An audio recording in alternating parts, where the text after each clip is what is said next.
the lost civilization buried beneath the Sahara. Picture this. You are standing in the middle of the Sahara Desert. Heat rippling off the ground. Nothing but sand for miles in every direction.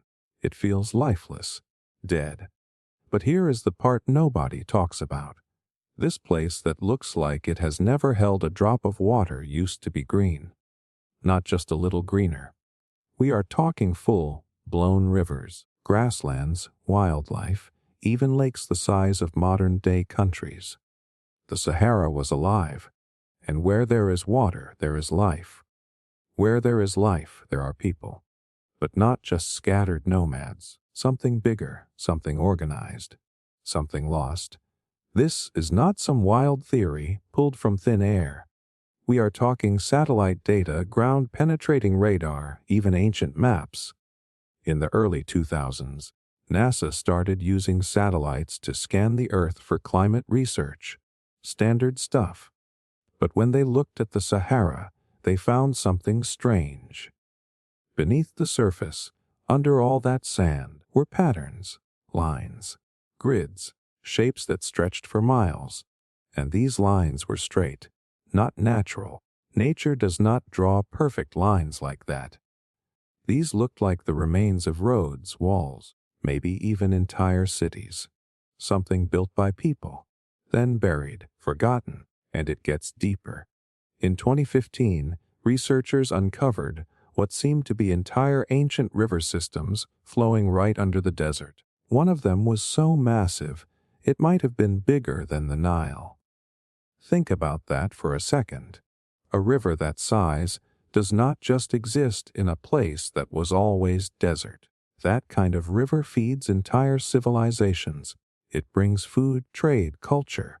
So who was living there? And where did they go? Archaeologists have found rock art across the central Sahara that shows something mind-blowing. Elephants, giraffes, fish, even boats. Boats in the Sahara. That makes zero sense unless the desert used to be a giant wetland. These paintings are thousands of years old, and they tell a story that completely clashes with what we have been told. People were not just passing through. They were living there. They were documenting their world. A world that no longer exists. Now here is where things start to make people uncomfortable. Mainstream historians will tell you it was all just climate change. The desert expanded. People moved on. Nothing to see here. But real civilizations do not vanish without a trace. They leave ruins, language, stories. But this one, it is like it was erased. Wiped out, and not just physically, mentally, historically. As if someone decided we were not supposed to remember. One of the strangest pieces of the puzzle is something called the Richet structure in Mauritania. Locals call it the Eye of the Sahara. From the ground, it looks like a strange rock formation, but from space, it is a perfect spiral. 3 rings of land and water. And it just so happens to match the ancient description of Atlantis almost perfectly. Plato described a city built in concentric circles, surrounded by water, located beyond the Pillars of Hercules. That is exactly where the Eye of the Sahara sits, west of Egypt, beyond the Strait of Gibraltar. Now let us be clear, nobody is saying this is Atlantis. But it should raise questions, real ones. Why is this not part of every history book? Why is it never discussed in school? Why are archaeologists not digging it up right now? Simple. Because if this is what it looks like, then everything else falls apart. If this was once a thriving, advanced civilization that predates Egypt, then Egypt was not the beginning. It was just a chapter, maybe even a reboot. And think about this. Humans like us have existed for over 200,000 years. But for some reason, we are taught that civilization only started around 5,000 years ago. So what were we doing all that time? Waiting around, chiseling rocks, suddenly building pyramids, and inventing writing in the last blink of our existence. That makes no sense. That is not how human progress works. That is how a reset looks, like someone hit restart and we began again with pieces of what came before. There are ancient maps, drawn by explorers and cartographers from centuries ago, that show rivers running through the Sahara, settlements, cities, even names of places that no longer exist. These maps were based on even older sources now lost, but they show a Sahara that was alive and organized. It was not empty. It was erased. Some theories suggest that the survivors of this lost civilization may have moved east, into Egypt, and that is why Egyptian civilization seemed to come out of nowhere with knowledge of astronomy, engineering, medicine, and writing. They inherited it. They preserved fragments of something much older, which explains why their oldest monuments, like the Great Pyramid, are still the most advanced, as if they were built at the height of lost knowledge, not the start of new knowledge. And maybe that is why nobody wants to look under the Sahara too closely.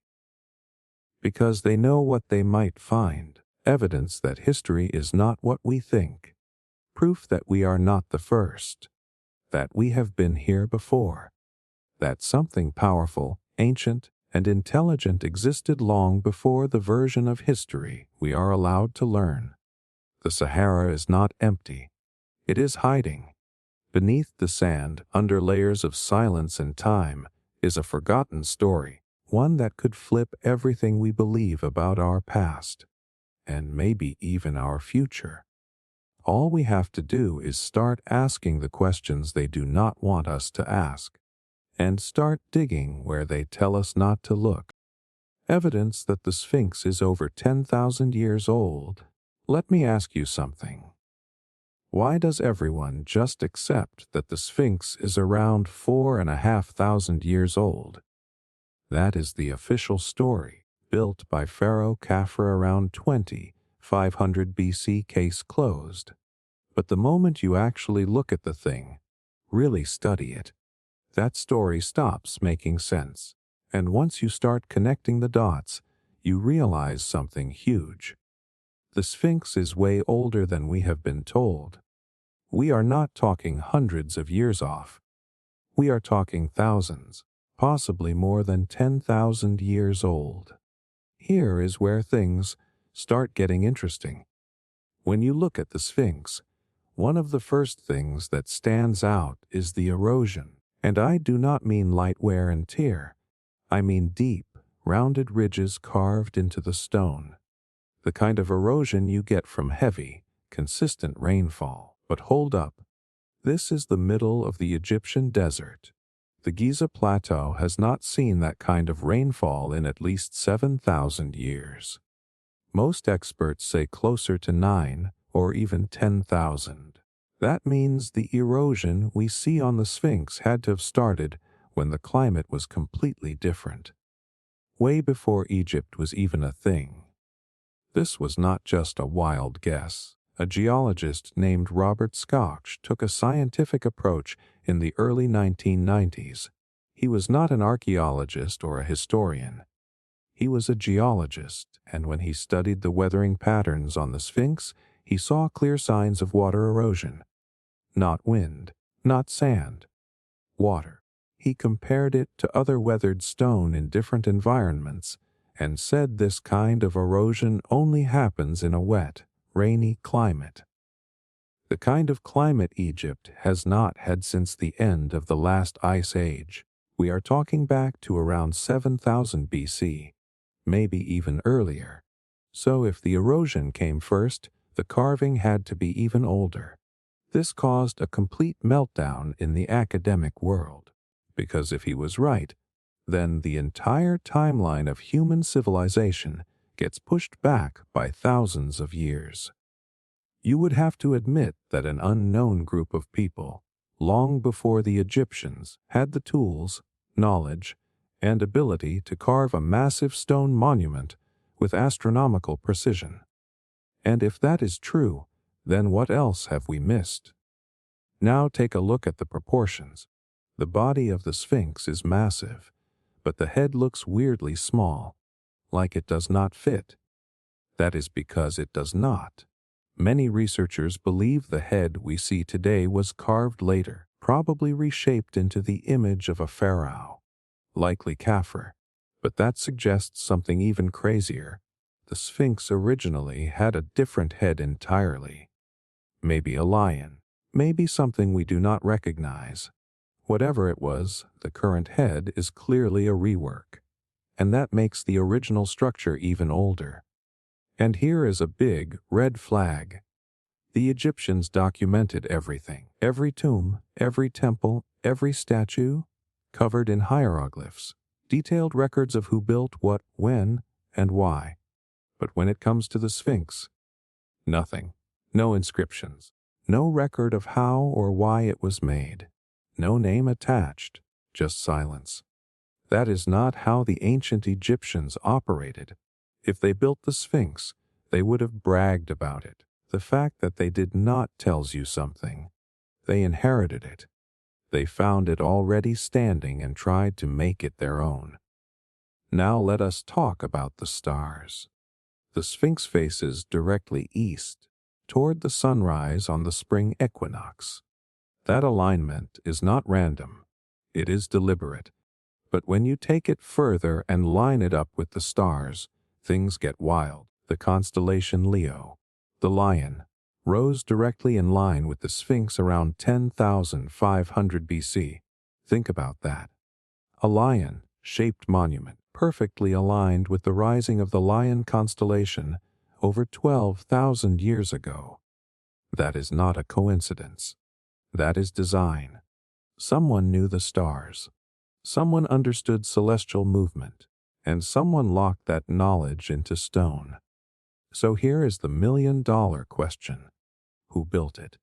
If civilization only started around 3000 BC, according to what we are taught, then who had the ability to carve the Sphinx more than 7,000 years before that? We are not just missing a few pages of history. We are missing an entire chapter. Maybe more. A forgotten civilization with knowledge of astronomy, engineering, architecture, possibly wiped out by a global cataclysm like the massive floods that ended the Ice Age. Maybe they were survivors. Maybe they left us clues. The Sphinx could be one of those clues. But modern institutions do not want to deal with that. Because if the Sphinx is older than Egypt, then history books need to be rewritten. Entire academic careers built on the current timeline would crumble. So instead of exploring this mystery, it gets buried, literally and metaphorically. But the evidence is right in front of us. The water erosion, the head mismatch, the missing records, the stellar alignment. It all points to one undeniable truth. The Sphinx is not 4,000 years old. It is much, much older. And if we are willing to look beyond the surface, to question what we have been told, then the past starts to look very different, more advanced, more mysterious, and way more ancient than we have ever imagined. Underwater ruins off the coast of Japan. You ever hear about the underwater ruins off the coast of Japan? Most people haven't. And the ones who have, they either brush it off like it's nothing, or they get real quiet when you start asking questions. But this site, this place, it changes everything. It is one of those discoveries that forces you to ask the big question nobody wants to face. What if history as we know it is wrong? Off the southern coast of Japan, near the Ryukyu Islands, lies a submerged structure known as the Yonaguni Monument. It was discovered in the mid-1980s by a diver who was just looking for a good spot to watch hammerhead sharks. That's it. He had no idea he was about to stumble on one of the most controversial archaeological sites on the planet. Beneath the waves, he found massive stone formations, staircases, platforms, terraces, pillars, all carved with sharp angles and flat surfaces. And the deeper he went, the weirder it got. Everything looked too precise, too structured, too geometric to be natural. Now the first reaction from officials was the usual knee-jerk explanation. It's just a natural formation. Rocks cracked over time. Erosion made those shapes. Nothing to see here.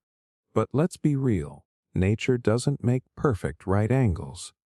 It doesn't create 20-foot wide steps spaced evenly apart. It doesn't carve out walls that meet at clean 90-degree angles or construct flat platforms that run in straight lines for dozens of feet. And it sure as hell doesn't make features that look like ancient roads, archways, or what some researchers say looks like a grand staircase leading to a central plaza. One of the biggest arguments against it being man-made is the usual fallback. There's no proof of tools, no artifacts, no pottery, nothing that says humans were involved. But that logic is so backwards. This site is at the bottom of the ocean. It has been underwater for thousands of years. You are not going to find clay pots just lying around after all that time. And even if tools once existed there, they could have been washed away, eroded, or buried deep beneath the seabed. So no, the lack of pottery does not prove anything. Now here's where the story takes a hard turn. To end up under that much water, the Yonaguni Monument would have had to be above sea level during the last ice age. That's the only way this makes sense, because sea levels were way lower back then, over 100 feet lower in some places, which means if this thing was built by humans, it was built over 10,000 years ago. Let that sink in. 10,000 years. That predates every known civilization, older than Mesopotamia, older than the pyramids, older than history as we've been taught. And if you are wondering what kind of people could have built something like that, the answer is, we do not know. That is what makes this so important. It suggests there was a sophisticated, organized society living in that region long before humans were supposed to be building anything. And if they existed there, maybe they existed in other places too. Maybe they built things we haven't found yet, or things that we have found but misidentified. Maybe they were wiped out by a cataclysm, like the rising sea levels at the end of the last ice age, global floods, earthquakes, tsunamis. All of it fits the timeline. And there is more. Some researchers believe the entire region around Yonaguni might have been part of a much larger complex, possibly a lost city.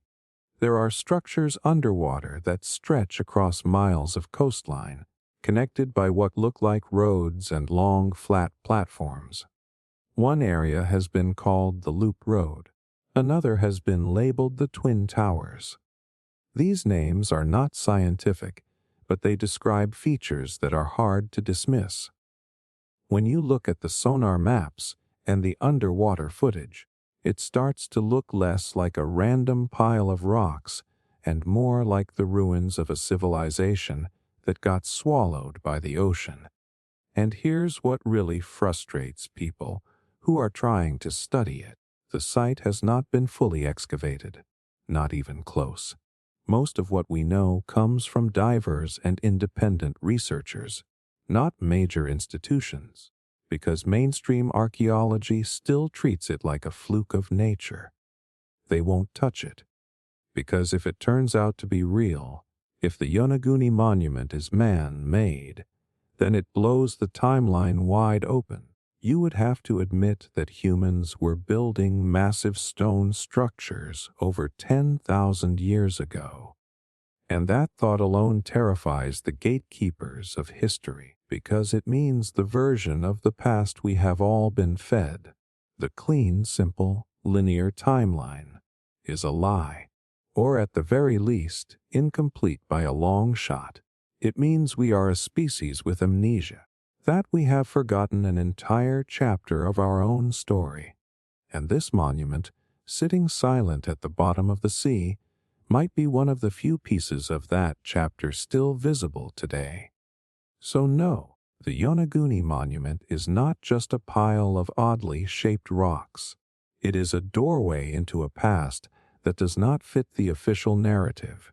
And maybe that is why so many people pretend it is not there. Because if we admit it exists, then we have to start asking the hard questions. And the answers, they might change everything. Megalithic structures older than recorded history. Let's just cut to it.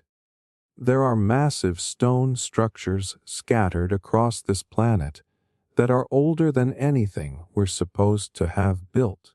I'm talking stone blocks weighing hundreds of tons, cut with surgical precision, stacked, aligned, and positioned with geometry we still struggle to replicate.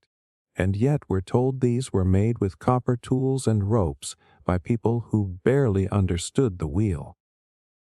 Does that make sense to you?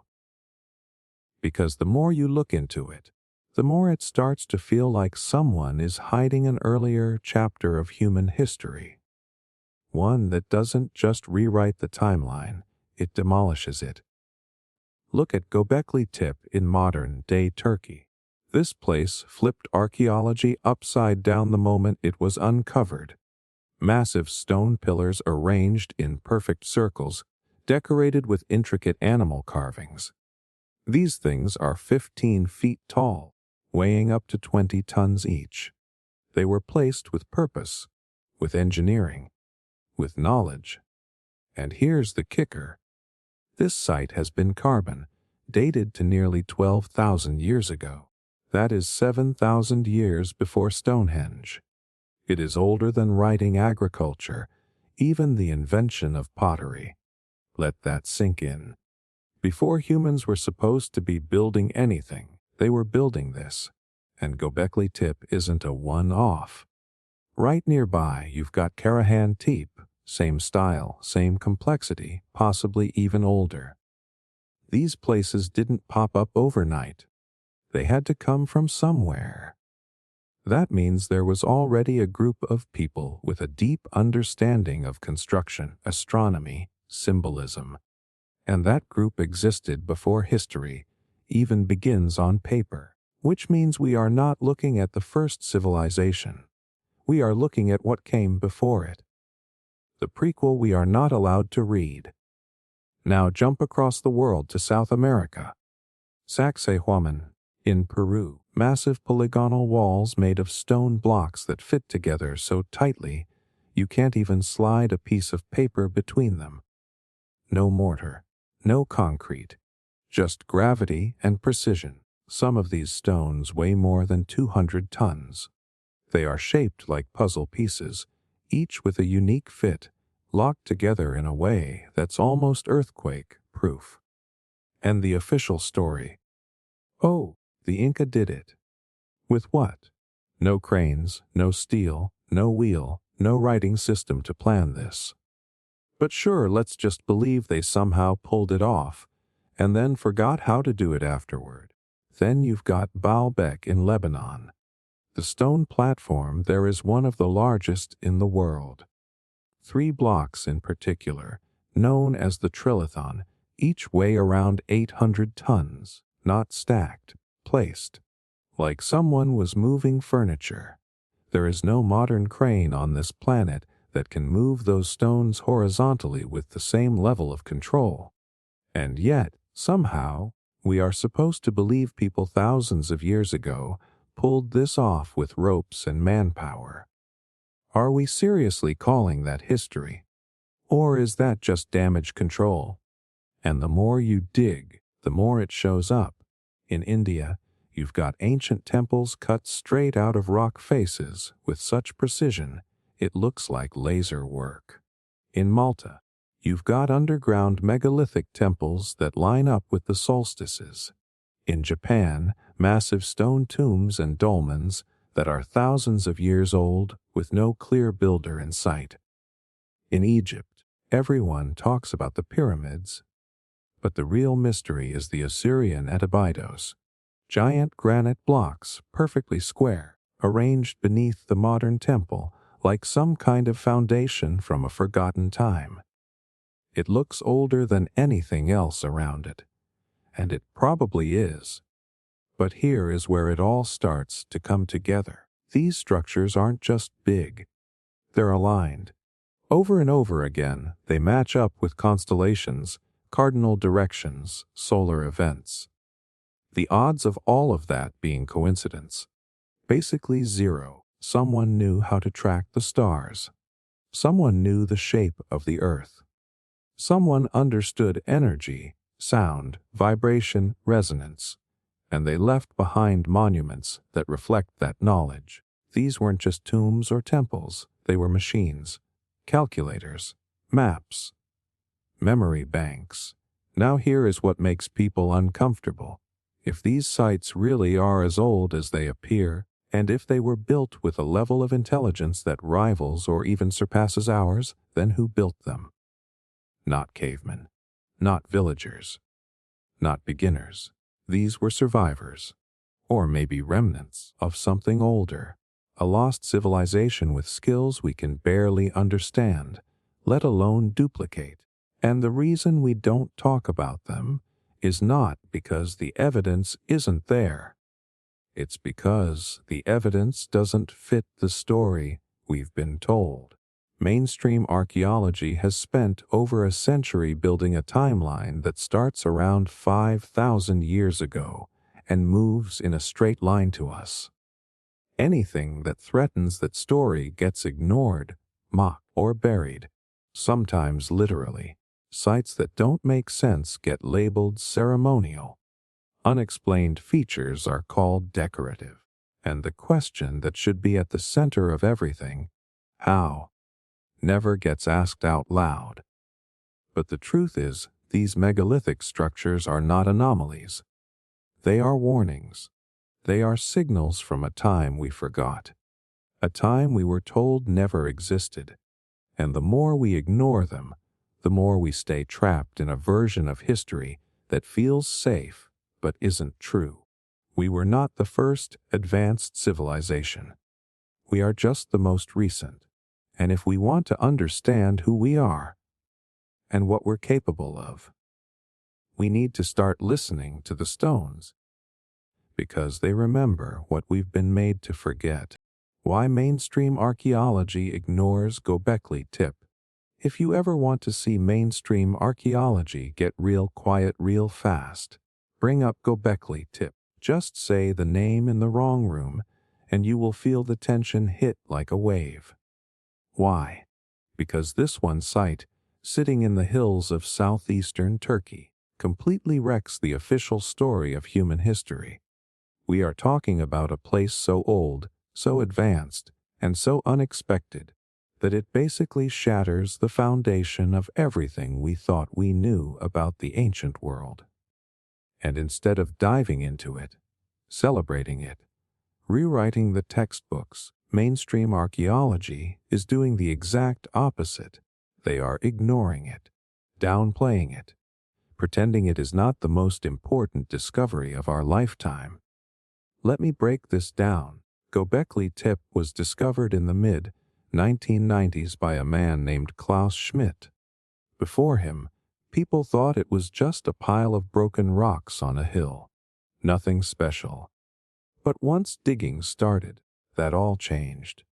What they found were massive stone pillars arranged in perfect circles, each weighing tons, carved with detailed animals, symbols, and patterns. These were not random rocks. This was deliberate construction, and it was buried on purpose. Now, here is the part that throws the timeline into chaos. Carbon dating of the site puts its construction at around 11,500 years ago. Let that sink in. That is 7,000 years before the Egyptian pyramids, 6,000 years before Stonehenge. It predates writing, the wheel, agriculture, everything. According to the standard narrative, humans were still hunter-gatherers at this point, living in small bands, barely surviving. Yet somehow, they built a massive, complex megalithic site with stone pillars over 10 feet tall, with carvings so detailed they look like something from a much later civilization that should have flipped the entire field of archaeology on its head. But it did not. Instead, Gobekli Tepe gets treated like an inconvenient glitch in the story. Just a weird exception, something to be explained away. But here is the thing. You do not build something like this without planning, without labor, without surplus food, without knowledge of astronomy, geometry, engineering. So either everything we know about early humans is wrong, or we are missing a huge part of the story. And it gets even weirder. The site was not just abandoned. It was buried. Entirely and deliberately. The people who built Gobekli Tepe covered it up with tons of dirt, stone, and debris. That is not something you do on accident. That is intentional. Which raises the obvious question. Why? What were they hiding? What were they trying to protect or escape? This is where mainstream archaeology runs into a wall, because admitting what Gobekli Tepe really means would open the door to a possibility they have spent decades denying. The idea that there was a lost, advanced civilization before the ones we know, a civilization with knowledge, with skill, one that left behind very few clues, but left this one big message in stone. Gobekli Tepe is not just a site, it is a warning label stuck to the timeline of history, and it is being ignored.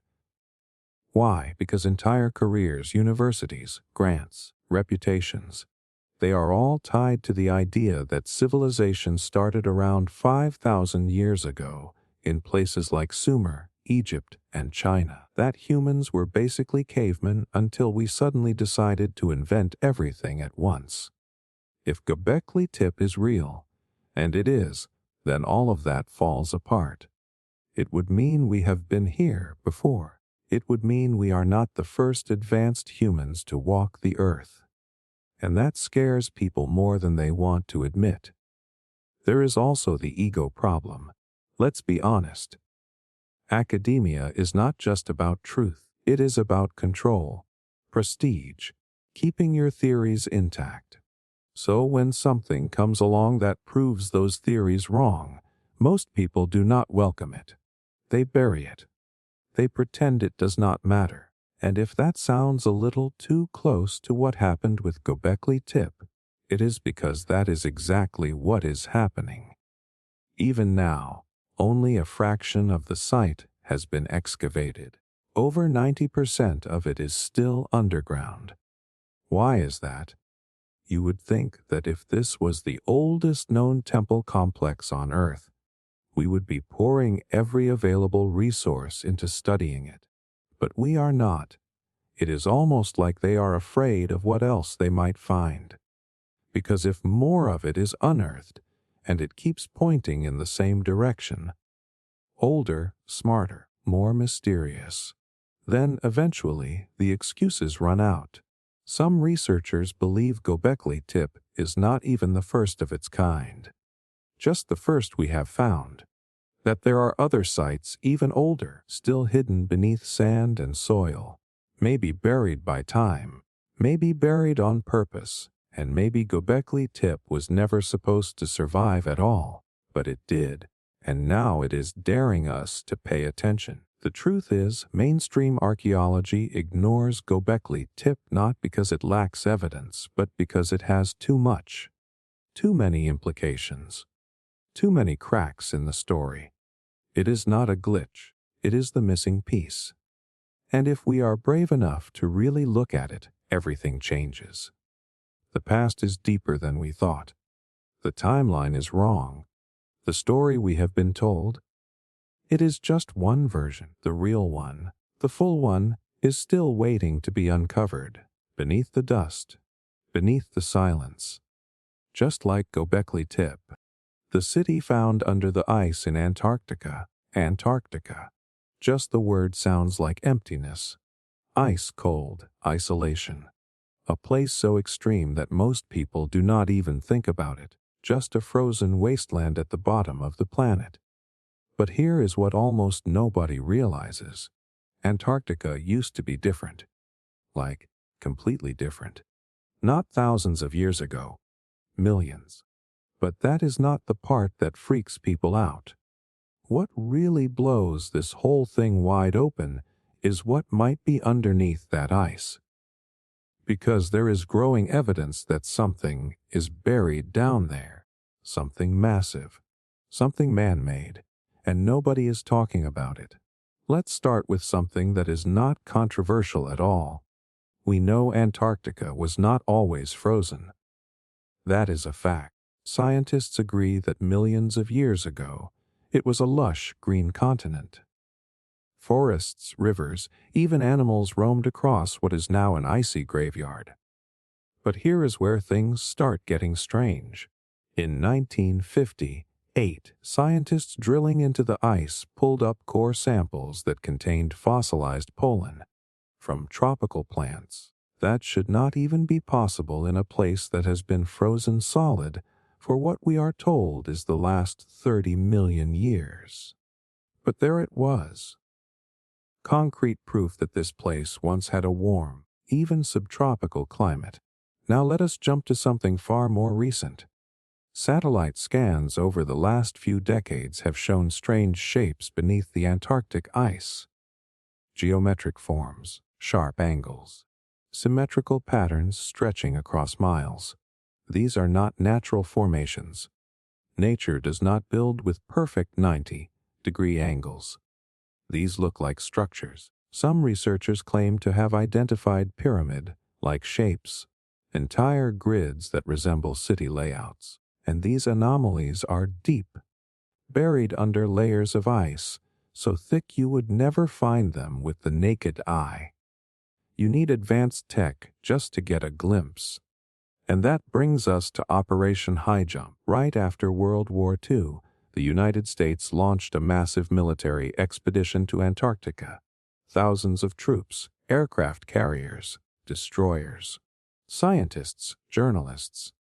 The official story: they were doing weather research and training. But the scale of that operation makes no sense for something that simple. It was a full-blown military presence. Then, suddenly, they packed up and left, just like that. The mission was supposed to last months. They were gone in weeks. And when they returned, they barely talked about what happened down there. No clear answers. Just silence. So what were they looking for? Or maybe the better question is, what did they find? Some whistleblowers, including former military personnel and contractors who worked with deep sea mapping and classified satellite imaging, have hinted at enormous artificial structures buried under the ice. One even described something like a massive dome, perfectly smooth and metallic, like nothing seen in nature. Others have spoken about ruins, actual buildings, hallways, doors, technology. Now, obviously, this stuff sounds crazy, like science fiction. But the question is not whether it is believable. The question is, why does it keep getting buried? No pun intended. Think about this for a second. Why is Antarctica one of the most restricted regions on the planet? You cannot just fly there. You cannot just explore it. Over 50 countries signed the Antarctic Treaty, locking down access to one of the least populated places on Earth. No wars, no mining, no private ownership, just off limits. And yes, they say it is for scientific protection, environmental safety. But ask yourself this: since when do world powers suddenly agree to share a continent peacefully? Since when do governments give up power and resources with zero conflict? Unless there is something bigger they are protecting. Let's connect some dots. Ancient maps like the Piri Reis map, drawn in the 1500s, show Antarctica's coastline without ice. That map was based on older source materials, now lost. How could someone 500 years ago have an accurate map of a continent we did not officially discover until the 1800s. And how did they know what it looked like without ice, when it has supposedly been frozen for millions of years? It does not make sense. Unless there was once a civilization capable of mapping it, a civilization that lived there before the ice took over. Some theories go even deeper. They suggest that during the last ice age meltdown, around 12,000 years ago, a global cataclysm wiped out advanced human societies. Sea levels rose. Continents shifted. What was once land became ocean. What was once warm became frozen. And those who survived either started over or vanished entirely. Antarctica could have been one of those advanced centers. A lost capital, a forgotten city frozen in time.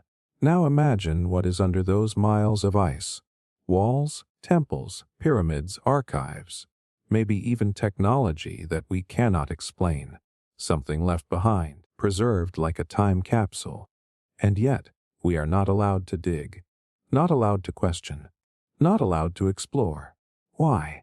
Because if anything is confirmed, the narrative collapses. History books go in the trash. Every origin story, from religion to science, gets rewritten. That kind of discovery is not just historical, it is existential. It changes how we see ourselves, and that is why it stays hidden. So no, we do not have full confirmation yet. But the smoke is thick.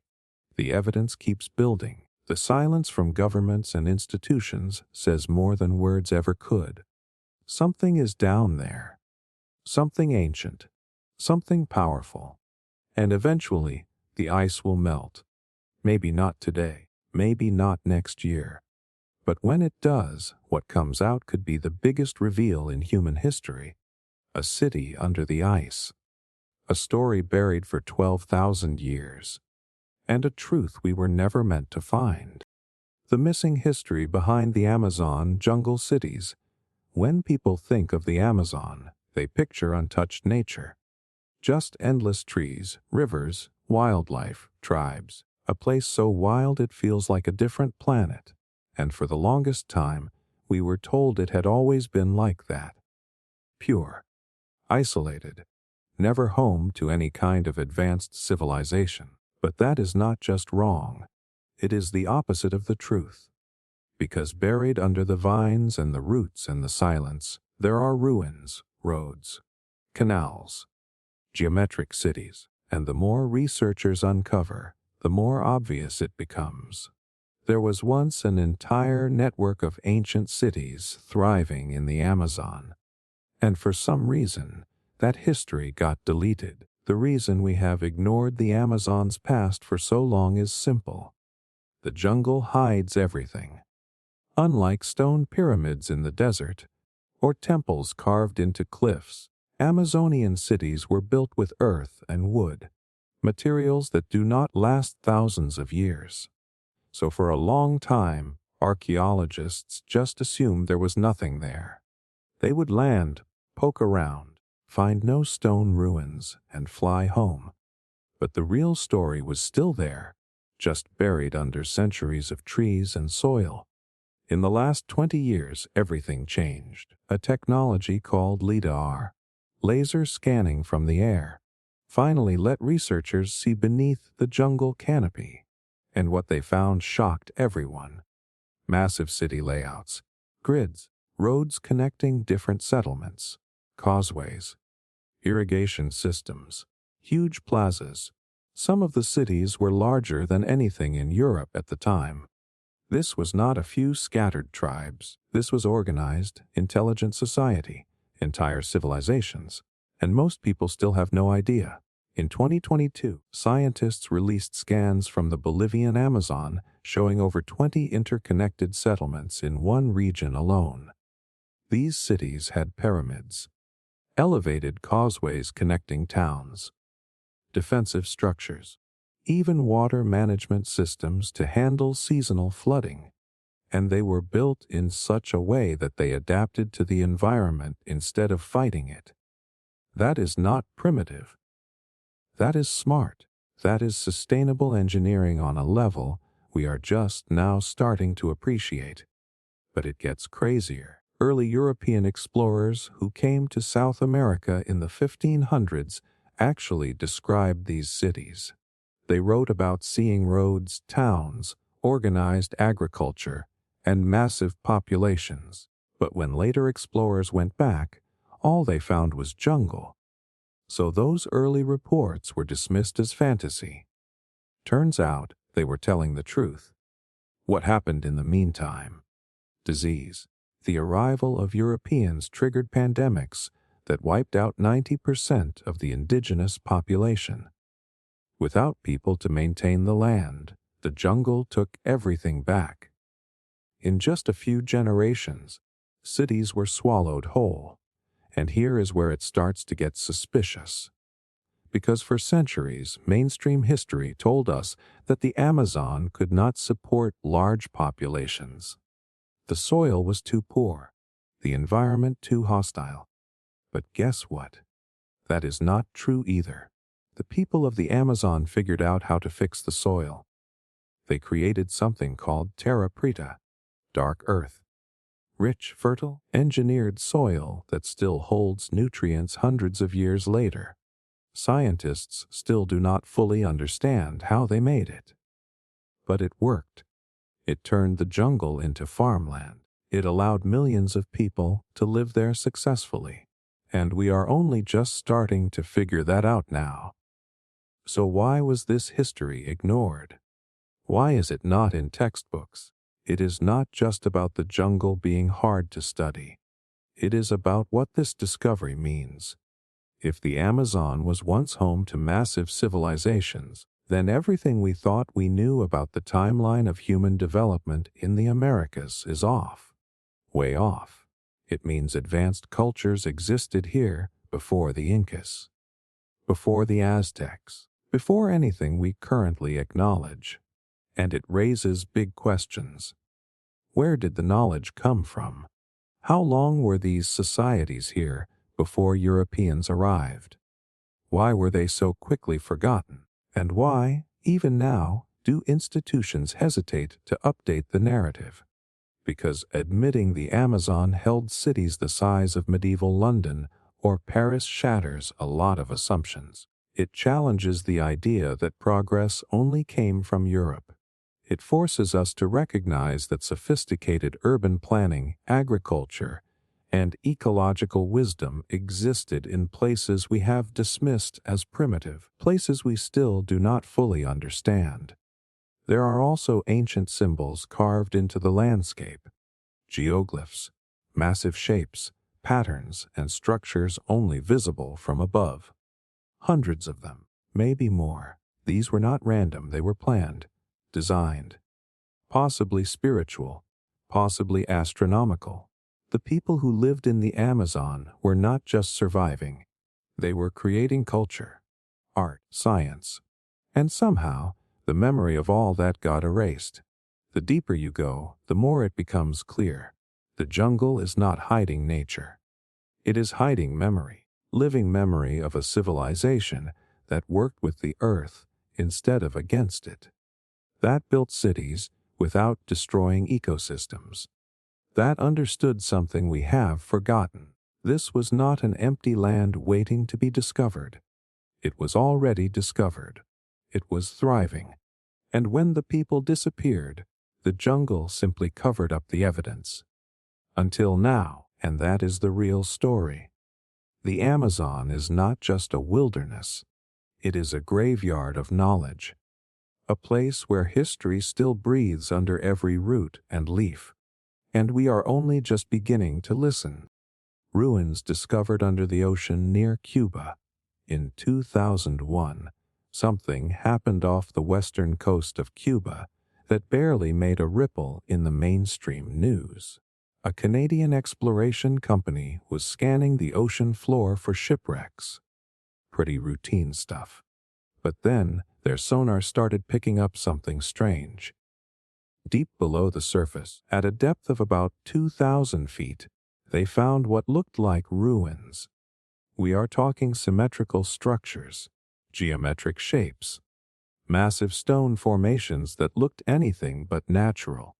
Underwater, in perfect patterns, off the coast of Cuba. That should have been front-page news around the world.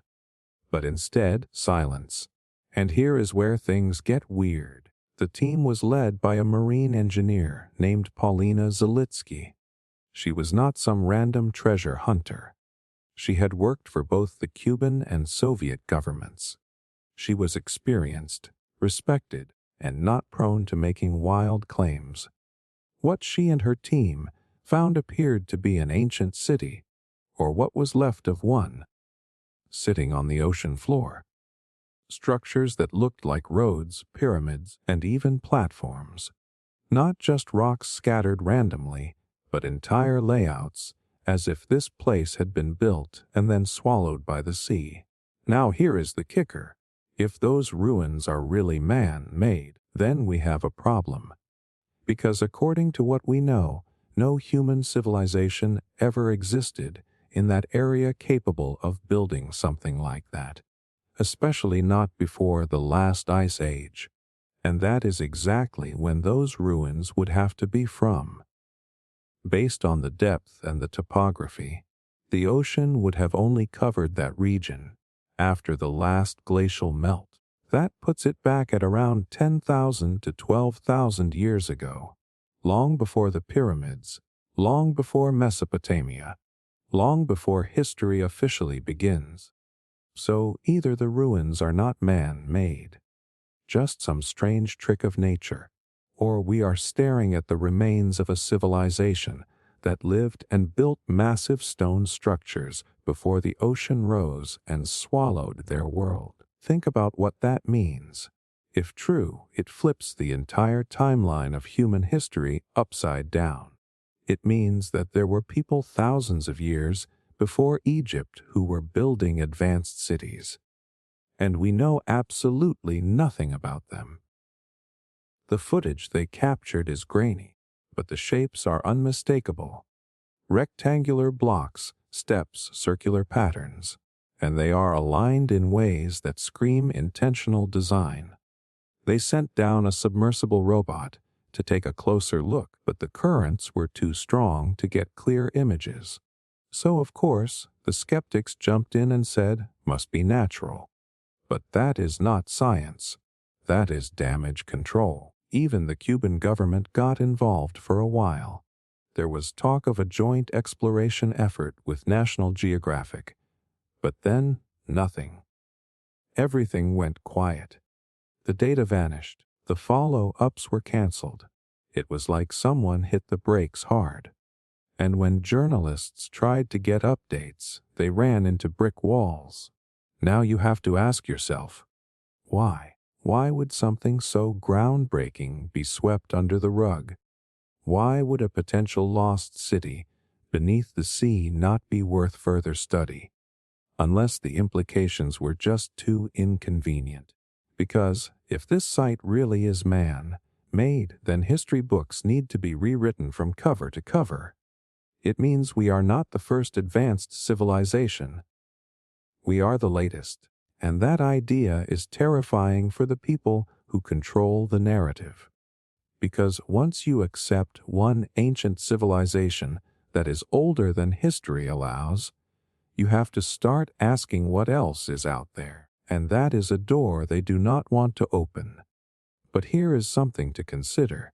Sea levels have risen over 400 feet since the end of the last ice age.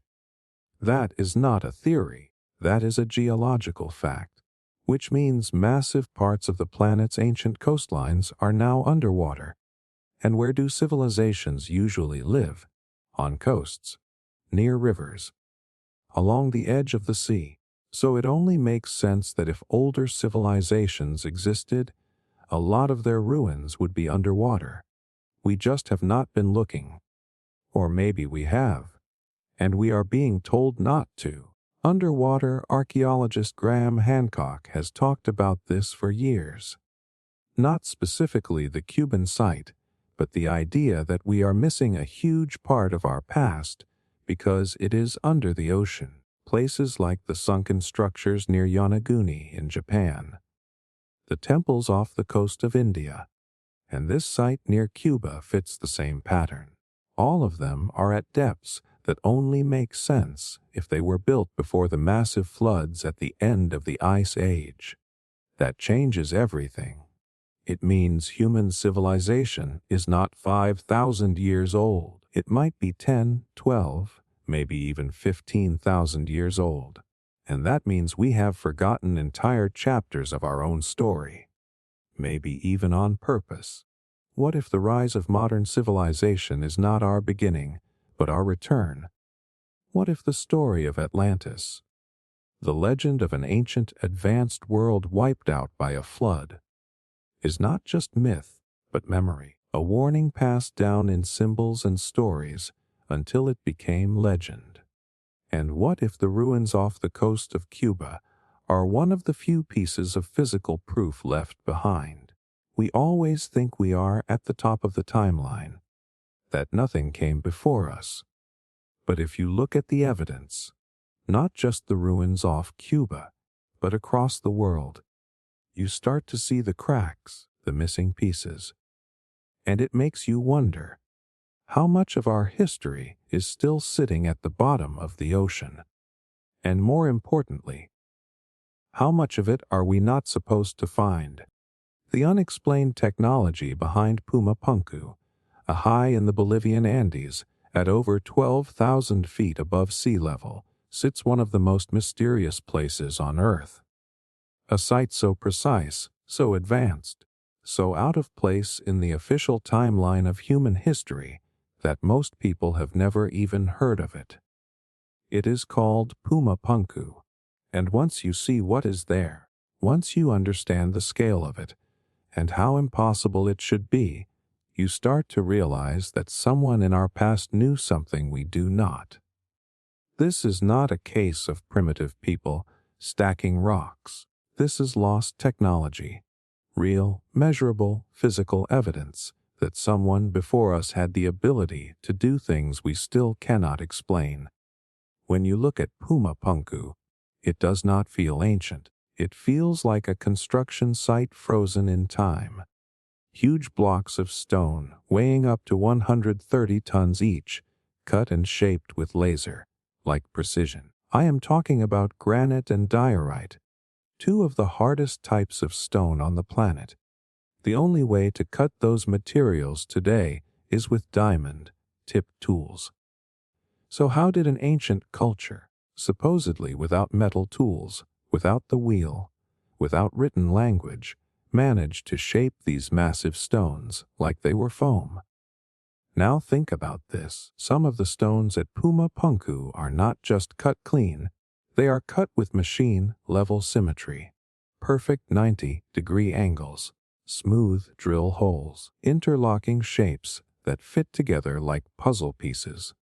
There are H-shaped blocks that are so consistent, it is as if they were mass-produced. You cannot do that by banging rocks together. You cannot eyeball that with primitive tools. Even modern engineers have trouble replicating some of the cuts they see at Puma Punku. And yet we are told that an indigenous culture did all of this with copper chisels and stone hammers. It makes no sense. Try this yourself. Go outside and grab a hammer and try to carve a perfect square into concrete. See how far you get. Now imagine doing that hundreds of times with stones that are harder than steel. That is what we are expected to believe. But the evidence on the ground tells a different story. It tells us there was a technology here that we no longer understand, and this site is not just sitting in the middle of a flat plain. It is over 2 miles above sea level. The logistics alone are mind-blowing. Hauling stones that weigh more than a Boeing 737 through mountainous terrain, and then setting them in place with precision tight enough that you cannot even slide a piece of paper between the joins. Some of the stones are aligned so precisely that it would require modern surveying equipment just to plan it, let alone execute it. And yet the mainstream explanation is still primitive trial and error. But here is where it gets even more bizarre. Puma Punku is part of a larger complex known as Tiwanaku, which the local mythology refers to as the birthplace of the gods. According to legend, this place existed long before the Inca. The locals did not claim to have built it. They said it was already there, already ancient, which fits perfectly with what we see, because there is a massive difference in quality between the older megalithic structures and the newer stonework around them.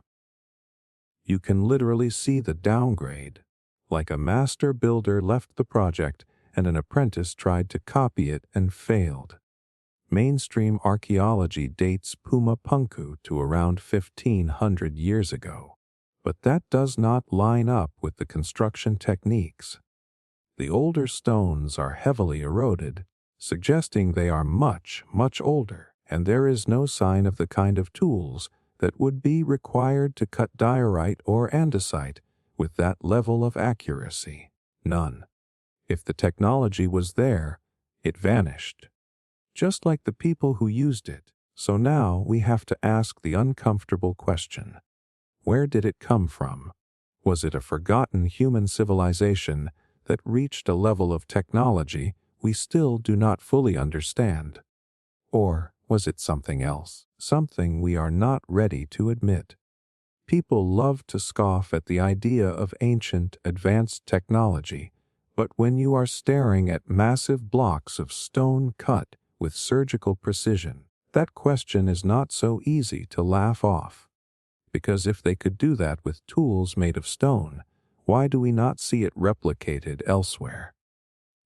Why is it only in these specific locations, scattered across the world, that we find these anomalies? Puma Punku, like Baalbek, like the Great Pyramid, like Gobekli Tepe. These places do not follow the rules. They sit outside the timeline, outside the narrative. And maybe that is why they are ignored. Because once you accept that Puma Punku is real, and it is, then you have to accept that everything else might be wrong too. We are not just looking at an engineering mystery. We are looking at a forgotten chapter, a lost page of human history that someone tore out of the book, because if people thousands of years ago were building with this kind of precision, then we are not the most advanced version of ourselves. We are just the latest, and maybe not even the best. Puma Punku is not a legend. It is not a myth. It is right there in the open, carved in stone, staring back at us. The only reason it is not more widely known is because it does not fit the story. But maybe the story needs to change. Because once you see Puma Punku for what it really is, you cannot pretend anymore. You start to realize we have been walking through the ruins of a forgotten world, and the question is not whether it existed. The question is why we stopped asking about it. The real story behind the Olmecs and their stone heads. There is something about those giant stone heads in Mexico that just stops you in your tracks. 15 to 20 tons of solid basalt, each one carved with unique features. Strong jawlines, wide noses, intense expressions, and helmets.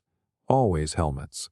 These are the Olmec heads, scattered across ancient sites in places like San Lorenzo and La Venta. Mainstream history tells us they were made around 3,000 years ago by a civilization called the Olmecs. But here is the problem. Nobody actually knows who the Olmecs really were. No one knows where they came from, what language they spoke, or how they suddenly showed up with the skills to move and carve stones this massive with precision. They just appeared, fully formed, then disappeared, almost like a mirage. When you dig into the story, you start realizing that everything about the Olmecs feels off. This was supposed to be the first civilization in Mesoamerica. That is what we are told. The mother culture. The origin point. But instead of gradual development, what we find is complexity from the start. Massive cities, sophisticated drainage systems, pyramids, calendars, writing, advanced knowledge of astronomy, and of course, those stone heads. How does a civilization with no lead up just show up out of nowhere with advanced engineering and organized urban planning? And let's talk about those heads for a second. These are not small sculptures. They are monolithic, each one carved from a single piece of volcanic basalt, some transported from over 50 miles away. And we are supposed to believe that people with stone tools and no wheels moved these blocks through swamps and forests just by dragging them on logs. That explanation has been repeated for decades, but no one has ever replicated it in real life. No team has actually moved and carved a 20-ton stone head using only primitive tools in that terrain. It remains just a theory, a guess. Now take a close look at the features on the heads. This part always gets brushed aside, but it matters. The facial features do not look like indigenous Mesoamerican people. They are different: broader noses, thicker lips, rounded faces. Some researchers have pointed out that the heads resemble African or Polynesian features. Now, whether that is true or not, the important thing is that the Olmec heads do not match the population we would expect to find in that region at that time. And when you bring this up, people either get defensive or dismiss it as coincidence. But when 15 colossal heads all share similar foreign features, that is not a coincidence. That is a clue. What if the Olmecs were not native to the region? What if they were the descendants of a much older culture that traveled across oceans before history officially began? Think about this. Ocean levels were lower before the end of the Ice Age. Entire coastal civilizations could have existed and been lost to rising waters. What if survivors of that lost world migrated, bringing knowledge with them? What if the Olmecs were one of those surviving offshoots, preserving fragments of an older civilization? And it is not just about stone heads. The Olmecs had a calendar that laid the foundation for later Mesoamerican systems. Their writing shows signs of being one of the oldest in the Americas, yet it is only partially decoded. They knew how to measure celestial events with precision. Venus cycles, solstices, lunar phases. This is not primitive trial and error. This is inherited knowledge. Knowledge that does not come from a first-time culture, but from a continuation of something much older. But here is where it gets even stranger. The Olmec heads are always wearing helmets. Thick, rounded headgear. Some say it is for protection, others say it is ceremonial.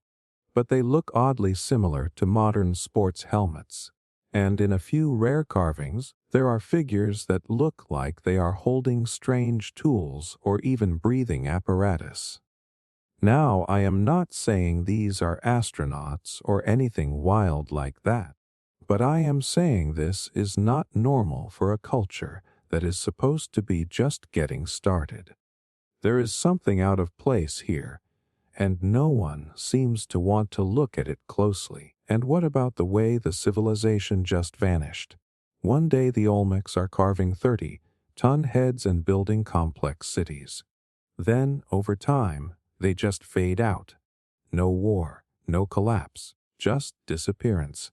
And the cultures that followed, the Maya, the Zapotecs, the Toltecs, all carried echoes of Olmec knowledge. But none of them could fully replicate the stone heads. The level of craftsmanship went backward. That is not how progress works. That is what happens when a civilization inherits knowledge it does not fully understand. The Olmecs were not the beginning. They were a remnant. The real story behind the Olmecs is not about a local tribe discovering engineering. It is about an ancient memory, a legacy left behind by something older, something lost, a whisper from a world before ours, one that still echoes through stone. The heads were not meant to be hidden in jungles. They were meant to be seen.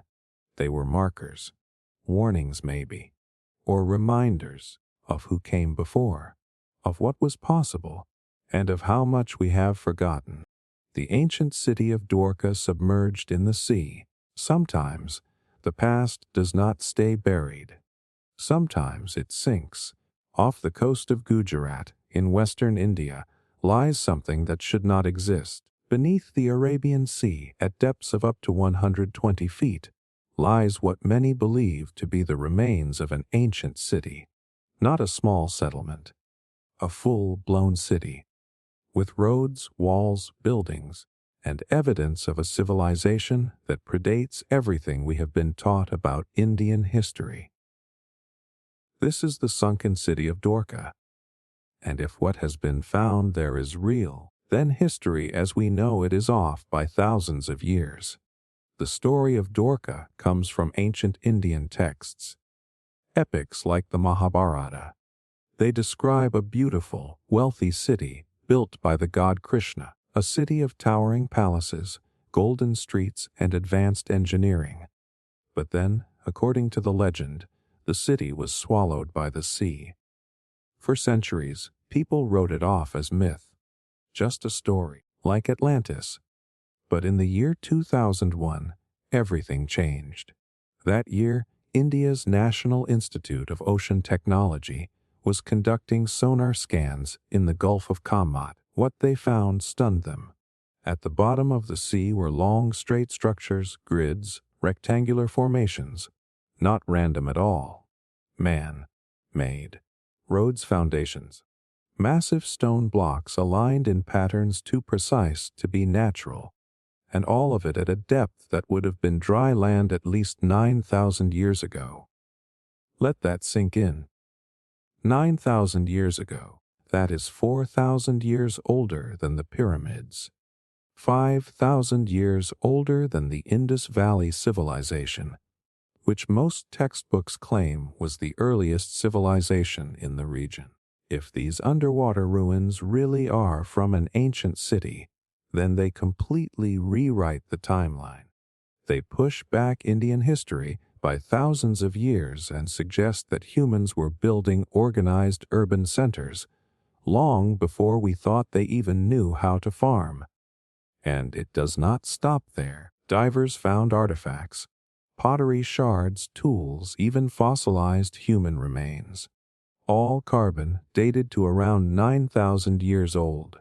That means people were living there, working there, building things, before mainstream archaeology even recognizes the concept of civilization in that part of the world. It is not just about structures. It is about context. Someone was doing advanced planning, advanced building, and doing it with purpose. Now, of course, as soon as this discovery came to light, the pushback started. Some scholars immediately tried to downplay it, saying it was probably just natural formations, or the dating might be off. But none of them could explain the layout, the sharp angles, the precise alignments. Nature does not build cities. Nature does not create roads that lead to walls that surround foundations that fit into a perfect grid. That is not geology. That is archaeology. And remember, this site lines up with ancient texts that describe Dwarka in surprising detail. The Mahabharata talks about a city that was so grand, it attracted the envy of other kingdoms, a city connected to the heavens, one that eventually sank into the sea after a great war. It is easy to dismiss stories like that, until someone finds ruins under the ocean, right where the text said they would be. At what point do we stop calling it coincidence? There is also the fact that the region is still active with temples and stories that have been passed down for generations. Local oral traditions have always claimed that the sea swallowed an ancient city there. These were not people reading archaeology journals.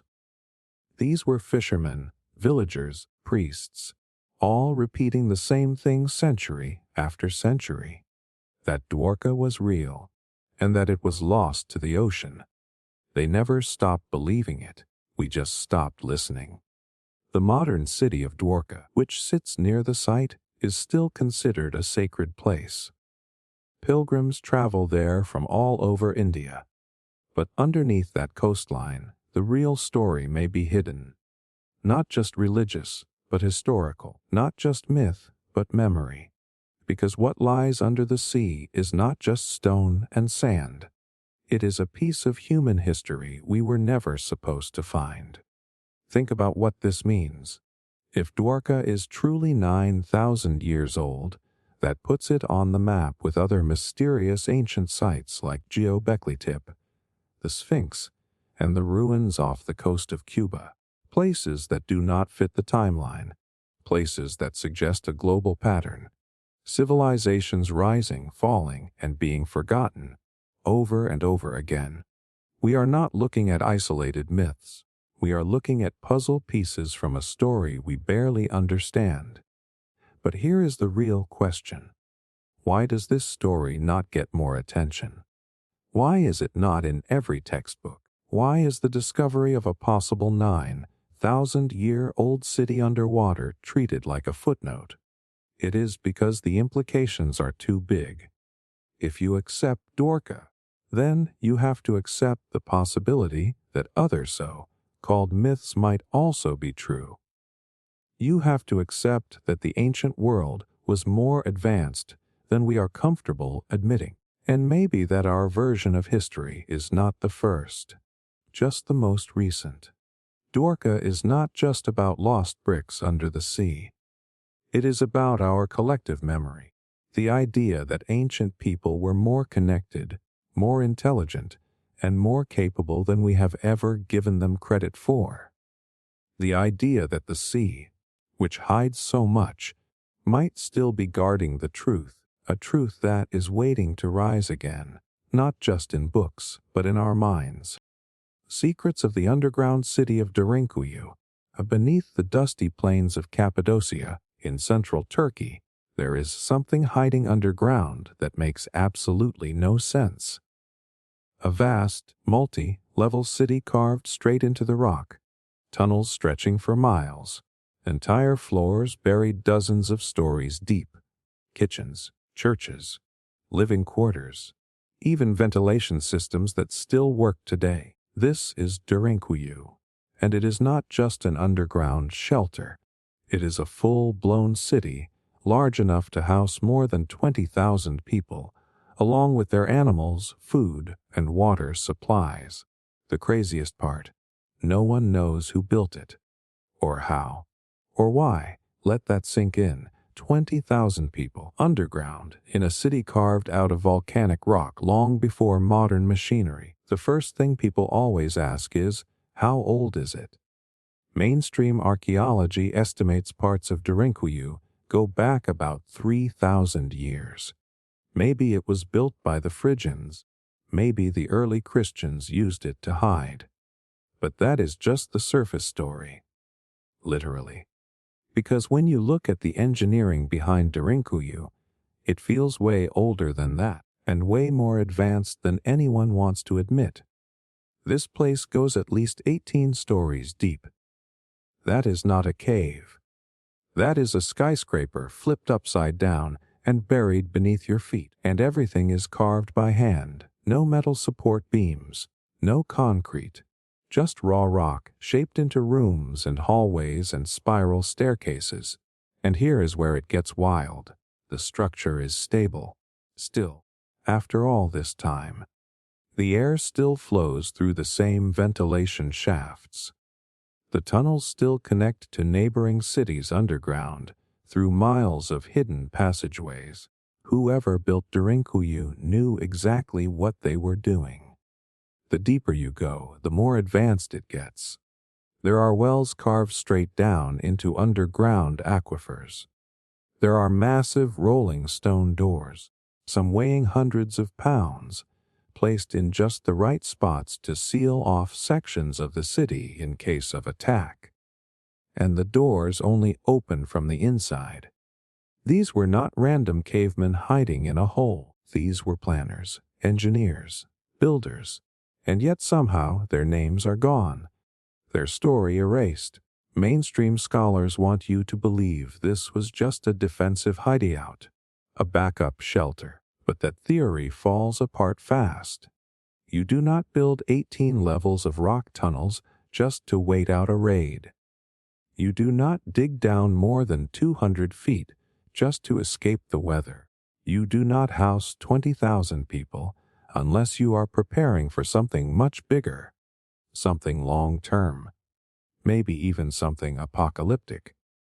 Now, here is something nobody talks about. Derinkuyu is just one of many underground cities in the region. There are over 200 discovered so far, with about 40 that are multiple levels deep. And they are connected. Literally, tunnel systems run between them. Some of these tunnels stretch for miles, underground, through solid rock, and again we are told this was done with primitive hand tools. No machines, no electricity, just chisels and torches. For what? Who builds that unless they have a very serious reason? One theory is that Derinkuyu was built to escape something on the surface, something dangerous. Maybe war, maybe climate, maybe even something cosmic, solar flares, meteors, radiation, the kind of thing you cannot hide from in a cave or a bunker, the kind of thing that forces you to live deep underground for years. And the layout of the city supports that idea. This was not temporary. This was a way of life. There were communal kitchens, storage rooms, wine cellars, schools, religious spaces, even animal pens. This was not survival. This was society. Now ask yourself, how long would it take to build something like this by hand? Decades, centuries. And yet, no records exist. No blueprints. No carvings explaining the purpose or the people. Just silence. It is like the entire project was deliberately erased from the historical record. And when archaeologists cannot explain something, they downplay it. They say, oh, it was probably just a natural cave system they expanded. But the walls are smooth. The corners are clean. The architecture is intentional. This was not shaped by nature. This was designed. Some researchers believe Derinkuyu could date back much further than 3,000 years, possibly to the end of the last ice age, around 12,000 years ago. That puts it in the same time frame as Gobekli Tepe, the same window of time when sea levels rose, massive floods hit the planet, and countless stories of ancient destruction begin. If that is true, then Derinkuyu is not just an engineering marvel. It is a piece of a forgotten world, a survivor's shelter from a cataclysm we no longer remember. And here is the part that nobody wants to admit. If someone was building massive underground cities 12,000 years ago, then our entire history needs to be re-examined. That is not something nomadic tribes do. That is not something early farmers figure out on a whim. That is the work of a civilization. A real one, with purpose, with knowledge, with fears and challenges that we cannot even imagine. Derinkuyu is a message carved into the earth, a warning maybe, or a reminder that the story of humanity is not linear, it is cyclical. Civilizations rise, they fall. Sometimes they vanish underground, and when they come back up, the world they once knew is gone. But the stone is still there, waiting for us to ask the right questions, waiting for us to remember what we lost. The advanced planning of Mohenjo-Daro. We have been taught that the further back you go in history, the more primitive things get. But then you come across Mohenjo-Daro, and that idea completely collapses. Sitting in what is now modern-day Pakistan, this ancient city was part of the Indus Valley civilization, one of the earliest known human societies. According to mainstream history, it was built around 4,500 years ago. But what they do not tell you is how advanced it really was. Not just for its time. For any time, this was not some scattered village made of huts. Mohenjo-Daro was a fully planned urban grid. Wide streets laid out with mathematical precision. Buildings arranged on perfect north, south, and east-west axes. 2-story homes built from uniform bricks. Public buildings, granaries, assembly halls, even a massive citadel that overlooked the entire city. The whole thing feels less like an ancient settlement and more like the blueprint for a modern city. It is as if someone came in with a drone's view and said, "Here is how we designed this for efficiency, sanitation, and structure." And that is where it gets really weird. The drainage system. This city had a more advanced sewage and water management system than many cities in the world today. Every house had access to clean water. Most had a private bathroom connected to a covered drainage system that ran beneath the streets. Wastewater was channeled out into a centralized system. There were even manholes, actual removable stone covers over sewer access points. Who was doing that 4,000 years ago? Rome did not figure this out until much later. Europe struggled with it well into the Middle Ages. But somehow Mohenjo-Daro had it locked down from the start. This kind of planning is not just technical. It is cultural. It tells you that these people were thinking ahead. They cared about hygiene. They cared about efficiency. They cared about the collective well-being of the population. That is not the mindset of a primitive people. That is the behavior of an advanced, organized society with shared values. And yet, we know almost nothing about them. Their writing system, still undeciphered. Their rulers, unknown. Their religion, a mystery. Their disappearance, unexplained. How do you build a city with this level of sophistication and then just vanish? No great battle, no obvious natural disaster, no transition into a later empire. Mohenjo-Daro just fades from the record. What little we know comes from ruins. And the ruins tell a story we have barely begun to read. One of the most striking features is the so-called Great Bath, a massive public water tank constructed with such care that it was completely watertight. It had its own drainage system and side chambers, possibly for ritual purification. But it also could have served a more practical purpose: hygiene, communal gatherings, or even scientific experiments. We just do not know.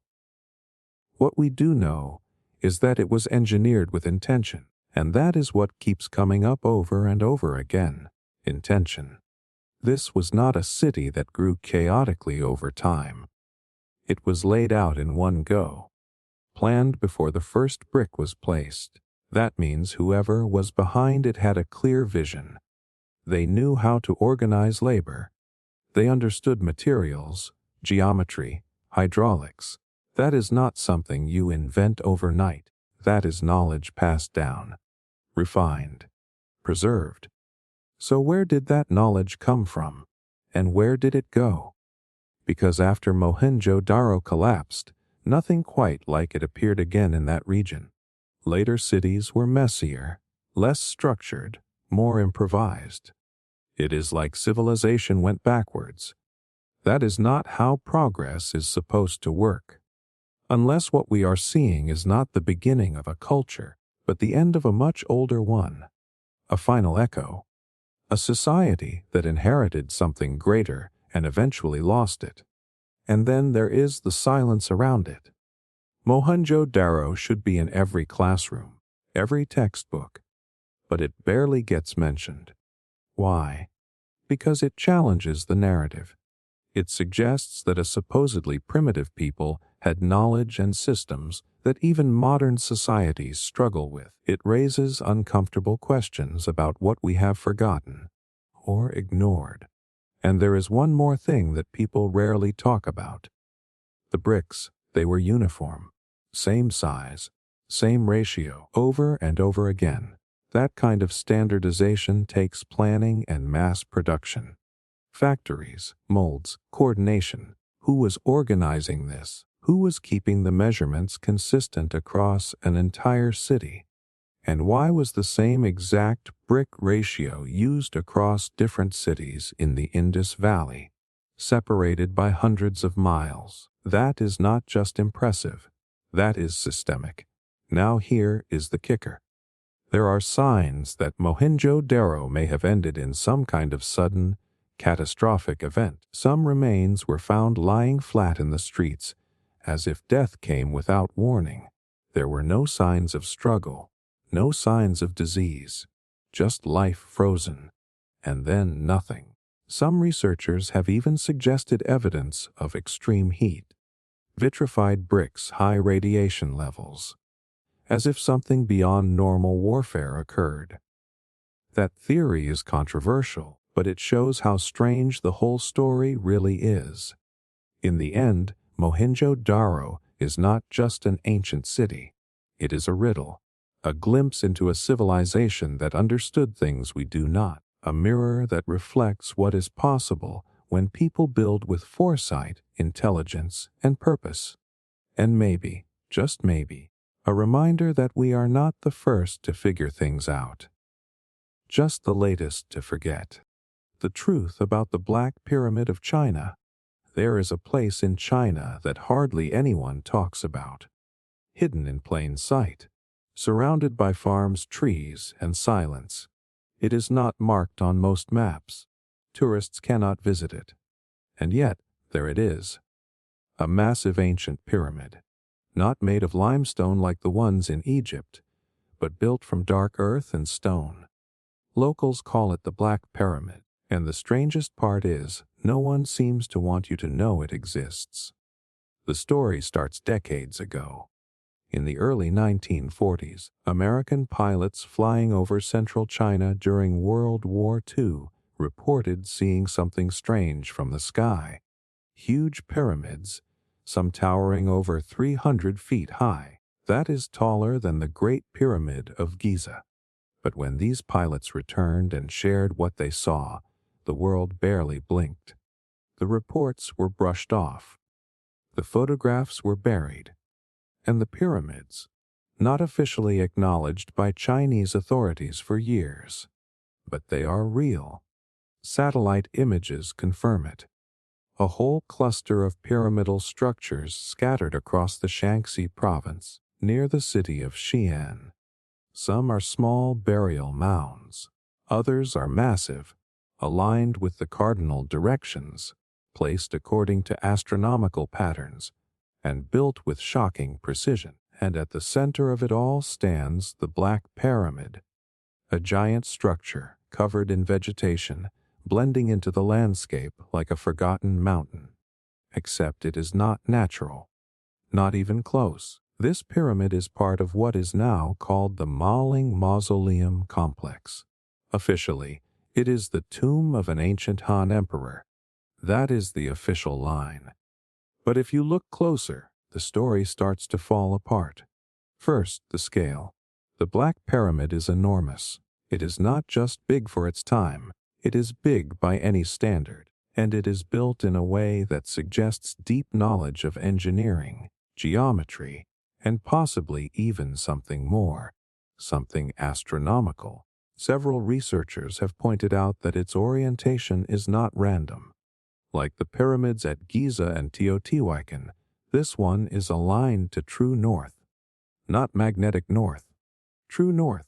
That requires precise measurement, advanced tools, and a solid understanding of the planet's position in space. How did they do that over 2,000 years ago? Or is it possible this thing is even older than we have been told? Because here is the part that gets ignored. Some accounts, including early Western observers, claimed the pyramid looked far older than the surrounding structures. Weathered, worn down by time, almost eroded. That suggests it might have been built long before the Han Dynasty ever came to power. Maybe they did not build it. Maybe they just claimed it, repurposed it, buried their dead inside something they did not fully understand. And that is where things get suspicious. The Chinese government has never allowed full excavation of the site. No digging, no tours, no major press coverage, just silence. You are not even allowed to fly drones over the pyramid. Why so secretive? If it is just an old tomb, then why all the protection? Why all the mystery? Some theories say the Black Pyramid could be part of a much older civilization, one that predates written Chinese history, a civilization with architectural knowledge, astronomical understanding, and a reason to build something this massive. But if that is true, then it throws everything we know about early China into question, and it would not be the first time that history has been rewritten to fit a comfortable narrative.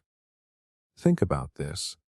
Across the world, from Egypt to Mexico to China, ancient cultures built pyramids without ever contacting each other, without trade routes, without shared languages, and yet somehow the pyramid shows up everywhere. Why? It is the one shape that keeps returning over and over again, in different lands, different times, and different myths. Were they all just brilliant architects who stumbled on the same idea? Or were they preserving something, imitating something older? And what makes the Black Pyramid even more mysterious is how quiet the conversation around it has become. Even today, most people have never heard of it. You could ask 10 random people about the pyramids of Egypt or the Mayan temples in Mexico, and they would know exactly what you are talking about. But mention the Black Pyramid of China, and you will get blank stares. That is not by accident. That is control. That is omission. The only reason we know it exists is because a few curious researchers refused to let it go. They used satellite images, declassified photos, and first-hand reports from locals to piece together what official sources would not say. That there is a forgotten chapter of human history buried under layers of soil and silence. And the deeper you dig, even just metaphorically, the stranger it gets. What if the Black Pyramid is not a tomb at all? What if it is a monument, a map, a signal? What if it was meant to be seen from above by something, or someone, looking down? That idea used to sound crazy. Now, not so much. Not when you realize how many ancient sites were built with sky alignments in mind. Not when you consider how many myths talk about gods or beings descending from the heavens. Maybe they were not gods. Maybe they were visitors. And maybe the people left behind wanted to make sure they could find their way back. One thing is clear. The Black Pyramid is not just another ruin. It is a challenge. A question mark carved into the earth, and until we are allowed to explore it freely, we may never get the full answer. But that silence, that secrecy, that tells you everything you need to know. Whatever is buried under that hill, someone really does not want us to see it. Out-of-place artifacts found in ancient layers, and every once in a while, someone finds something that should not exist. Not just unusual, not just mysterious. I am talking about objects so out of place, so impossible, that they make you question everything you think you know about history. These are not myths or stories passed down through legends. These are physical artifacts, found by accident, buried deep in ancient rock, coal, or sediment. And when scientists date the layers they are found in, they come back with numbers that make no sense. Millions of years, tens of millions, even hundreds. Let me walk you through what that means. Imagine digging into solid rock that has been undisturbed for 60 million years. That is older than the dinosaurs. Now imagine pulling out a metal object from inside it. Not a fossil, not a natural formation, but something shaped, crafted, designed. That is not just weird. That is reality breaking, and it has happened more than once. One of the most famous examples is the so-called London hammer. Found in Texas in the 1930s, encased in a chunk of rock that geologists estimate is over 100 million years old. The hammer itself looks modern. Wooden handle, iron head. It even has signs of advanced metallurgy. The rock completely enveloped the hammer, which means it did not fall into a crack or get planted there. It formed around the object. That alone should have rewritten textbooks. But instead, it got ignored, labeled an anomaly, tucked away from serious discussion. And that is the pattern. These finds do not get celebrated, they get buried. Take the Klerksdorp spheres, for example. Found in South Africa, perfectly round metallic spheres, some with grooves etched around their equators like tiny planets. They were pulled from rock over 2 billion years old. You heard that right. Billion. That is not just before humans. That is before anything with a spine. The spheres are small, but the precision is baffling. Some have been tested and found to be made of metal alloys not known to form naturally. Others are made of hematite so hard that modern tools have trouble scratching them. Who made them, and for what purpose? Then there is the Antikythera mechanism, found off the coast of Greece in a shipwreck over 2,000 years old. It looks like a rusty hunk of metal at first, until you examine it. It is a mechanical computer, gears, dials, calculations for the stars and planets, all packed into a device about the size of a shoebox. It tracks solar cycles, lunar phases, eclipses, even Olympic events. That level of tech would not appear again for another 1,000 years. So where did the knowledge come from? Was it passed down from something older? Something we no longer remember. Now here is the key point most people miss. These artifacts are not just rare objects. They are time travelers. They do not fit in the layers where they are found, which means either the object is fake, which is always the go-to excuse, or the timeline is wrong.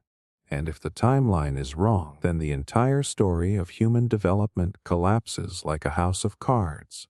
But it is not just 1 or 2 finds. There are dozens. Spark plugs inside 100,000-year-old rocks, metal screws in million-year-old fossils, carvings of helicopters, submarines, and space shuttles in ancient Egyptian temples, maps from the Renaissance that show Antarctica with no ice, civilizations that were supposed to be primitive, drawing continents they were never supposed to know existed. Every time something like this is found, the mainstream reaction is to call it a hoax. And sure, some are, but not all of them. Some have been tested. Some have been documented. Some have been quietly taken away and never discussed again, because if one of them is real, just one, it means history is wrong. Not a little wrong. Completely, fundamentally, catastrophically wrong. You have to ask yourself, why do so many cultures talk about lost civilizations, about ages before our own? The Sumerians, the Hindus, the Mayans, the Greeks, they all speak of a time when humans were more advanced, then fell, then started over. What if those were not just myths? What if those were memories? Maybe there were civilizations before us, not just tribal societies, but advanced ones, capable of travel, metallurgy, astronomy, engineering.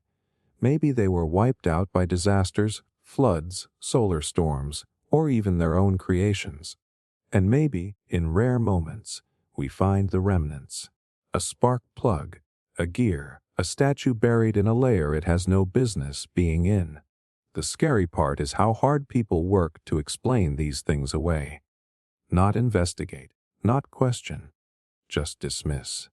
Because it is easier to believe the story we were taught than to face the idea that we are not the first. That our rise is not unique. That we are walking on the ruins of something older, deeper, and much stranger. If these artifacts are real, and many of them likely are, then we are not at the beginning of our story. We are in the middle of it, maybe even near the end of a cycle we do not fully understand.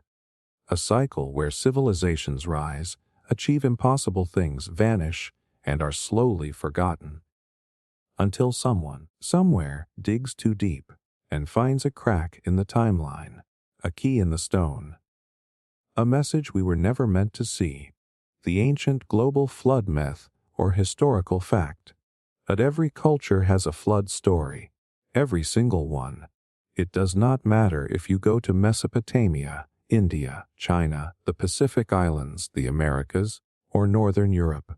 Somewhere in their ancient records, carved into stone or passed down through spoken word, there is a tale of a massive flood that wiped out nearly everything. Think about that for a second. These are civilizations that had no contact with each other.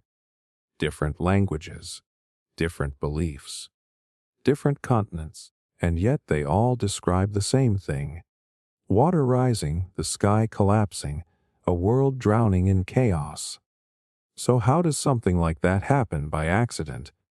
It doesn't. You do not get hundreds of cultures independently inventing the same exact disaster, unless it actually happened.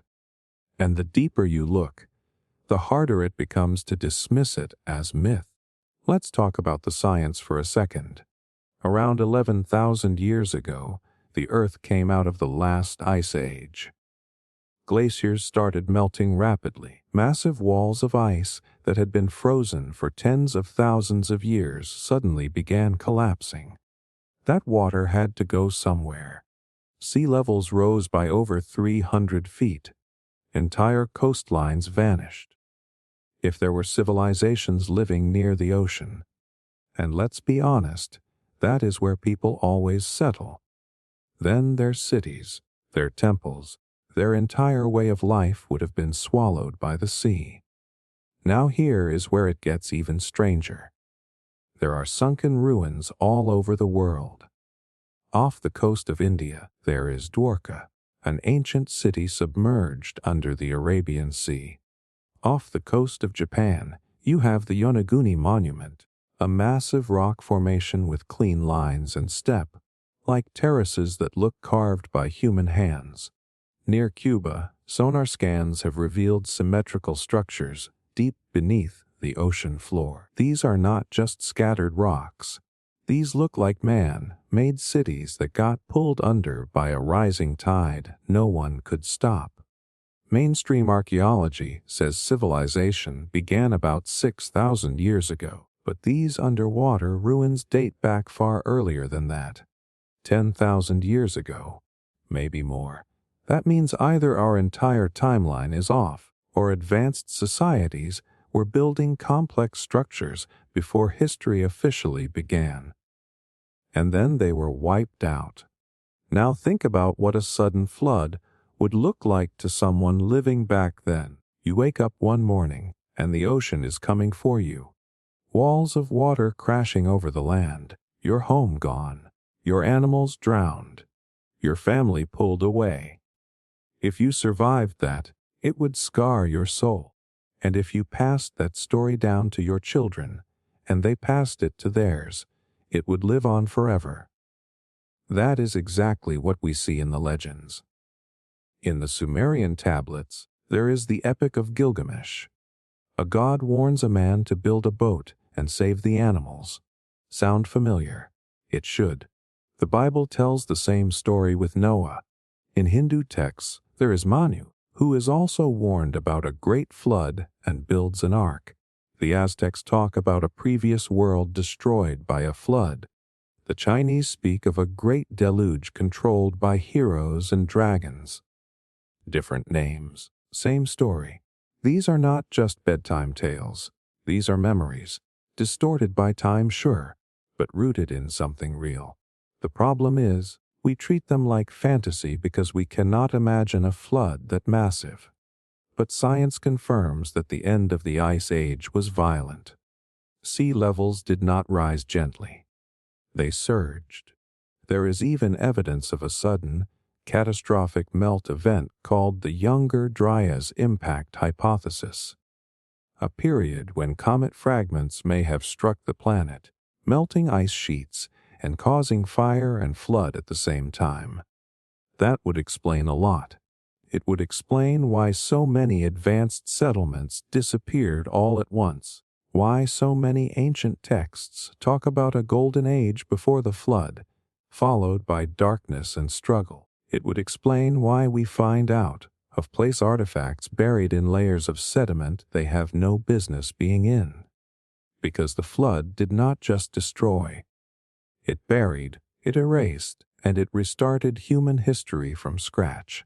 And still, the mainstream view is to downplay it, to say maybe there were regional floods, but not a global one, as if every culture just happened to exaggerate a local disaster into an extinction-level event.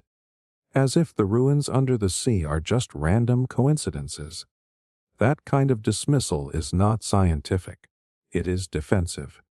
Because if we admit there was a global flood, then we have to admit there were civilizations before it. Civilizations we have ignored or denied. Civilizations that might have known things we are only now rediscovering. This is not about proving myths. It is about listening to them, taking them seriously, asking what kind of truth might be buried in all that water and stone, and if the flood really happened, and all signs point to yes, then it means we are not the first to build, not the first to rise, and not the first to fall. Maps showing Antarctica ice-free centuries ago. Here is something nobody ever talks about in school. There are old maps that show Antarctica, not as a frozen wasteland, but as a landmass with rivers, mountains, and no ice. That should not be possible, because we only officially discovered Antarctica in the early 1800s. And according to mainstream science, we only started mapping it accurately in the 20th century, after radar and satellites. So how in the world did mapmakers from the 1500s and 1600s draw the continent before it was even supposed to exist in their knowledge? Let's start with the most famous one, the Piri-Reis map, drawn in 1513 by a Turkish admiral using even older source materials. When you look at the southern part of that map, it shows the tip of South America bending toward an ice-free landmass in the south. And here is the kicker. When modern scientists overlaid that map onto actual geography, it matched the subglacial coastline of Queen Maud Land in Antarctica, not the icy surface, the rock underneath, the shape of the land before it was buried under miles of frozen water. Now stop and think about what that means. The coastline under Antarctica's ice was only revealed in the last century using seismic and radar tech. Yet it shows up on a map from over 500 years ago. Either Piri-Reis had access to satellite data, which is obviously absurd, or he was copying from source maps made by someone else long before the ice ever took over. But it is not just one map. The Orontius Phineas map from 1531 also shows Antarctica. And again, not a frozen slab, but with mountain ranges, valleys, and rivers flowing across the land. The detail is stunning. It even places Antarctica in a more central position, suggesting it was not some distant unknown zone, but a known territory. There is also the Bwach map from 1739. This one actually splits Antarctica into two landmasses, separated by a waterway. And believe it or not, that lines up with what modern scientists discovered beneath the ice. Antarctica is not one continuous continent, It is two giant landmasses joined together by thick glaciers. Again, how did anyone in the 1700s know that? Mainstream historians will tell you these maps are just mistakes, artistic interpretations, guesses. But how do you accidentally guess the subglacial geography of a continent no one was supposed to have explored? How do multiple cartographers across different centuries all draw a landmass hidden under ice that is over a mile thick? There is only one explanation that makes sense. At some point in the distant past, someone mapped Antarctica when it was not covered in ice, which means they lived in a time when that land was visible. That pushes us back at least 6,000 years, maybe more, because Antarctica has been under ice for thousands of years. Mainstream estimates say it started freezing over more than 30 million years ago, but studies suggest parts of it may have been ice, free as recently as 12,000 years ago. That just so happens to line up with the end of the last ice age. Around 11,500 years ago, global temperatures suddenly rose. Sea levels surged. Massive environmental changes swept the planet. What if that event, the one that supposedly wiped out advanced civilizations, is when Antarctica became uninhabitable? What if people lived there before it froze? Ancient texts from nearly every culture describe a golden age followed by a sudden catastrophe. Massive floods, climate chaos, a fall from knowledge into survival. What if Antarctica was once home to an advanced civilization? One that had seafaring capabilities, knew how to map the stars, and understood the shape of the Earth. That knowledge could have been passed down, copied, and eventually made its way into the hands of later mapmakers like Peru. There is another angle to consider. Magnetic pole shifts. The Earth's crust can move in massive, slow drags called crustal displacement. If Antarctica used to be closer to the equator, it would have been warm, habitable, and ideal for early human settlement. Over time, it could have shifted to its current location. That is not science fiction. That is a theory supported by geological data and studies of ancient climate records. So when you look at these ancient maps, you are not just looking at old paper. You are looking at forbidden knowledge. Fragments of a story that does not fit the narrative, and instead of embracing the mystery, modern institutions shrug it off. They call it coincidence. They call it error, because to admit the truth means opening a door to a version of human history that includes forgotten civilizations, global cataclysms, and ancient technologies far beyond what we think was possible. But the maps are real. The coastline matches. The ice was not always there, and someone knew. Someone mapped it. Someone passed that knowledge through time, and we ignored it because it did not fit the timeline we were told to believe. Now the only question that matters is this: what else have we forgotten? And how much more is buried beneath the ice, waiting to be rediscovered? The lost civilization beneath the Gulf of Cambay. You are not supposed to know about what lies beneath the Gulf of Cambay. That is the truth. Because if it were openly acknowledged, it would rewrite everything we have been told about the origins of civilization, and it is not just speculation or theory. It is real. It is physical. It is sitting right there under the Arabian Sea, off the western coast of India. A massive ancient city, submerged under the waves, older than anything in the historical record. Back in the early 2000s, Indian marine scientists were scanning the seafloor with sonar equipment, mapping sediment layers, and searching for signs of pollution. What they found instead was something that shocked even them. Patterns, grids, long straight lines, rectangular structures. It did not look natural. It looked like a city.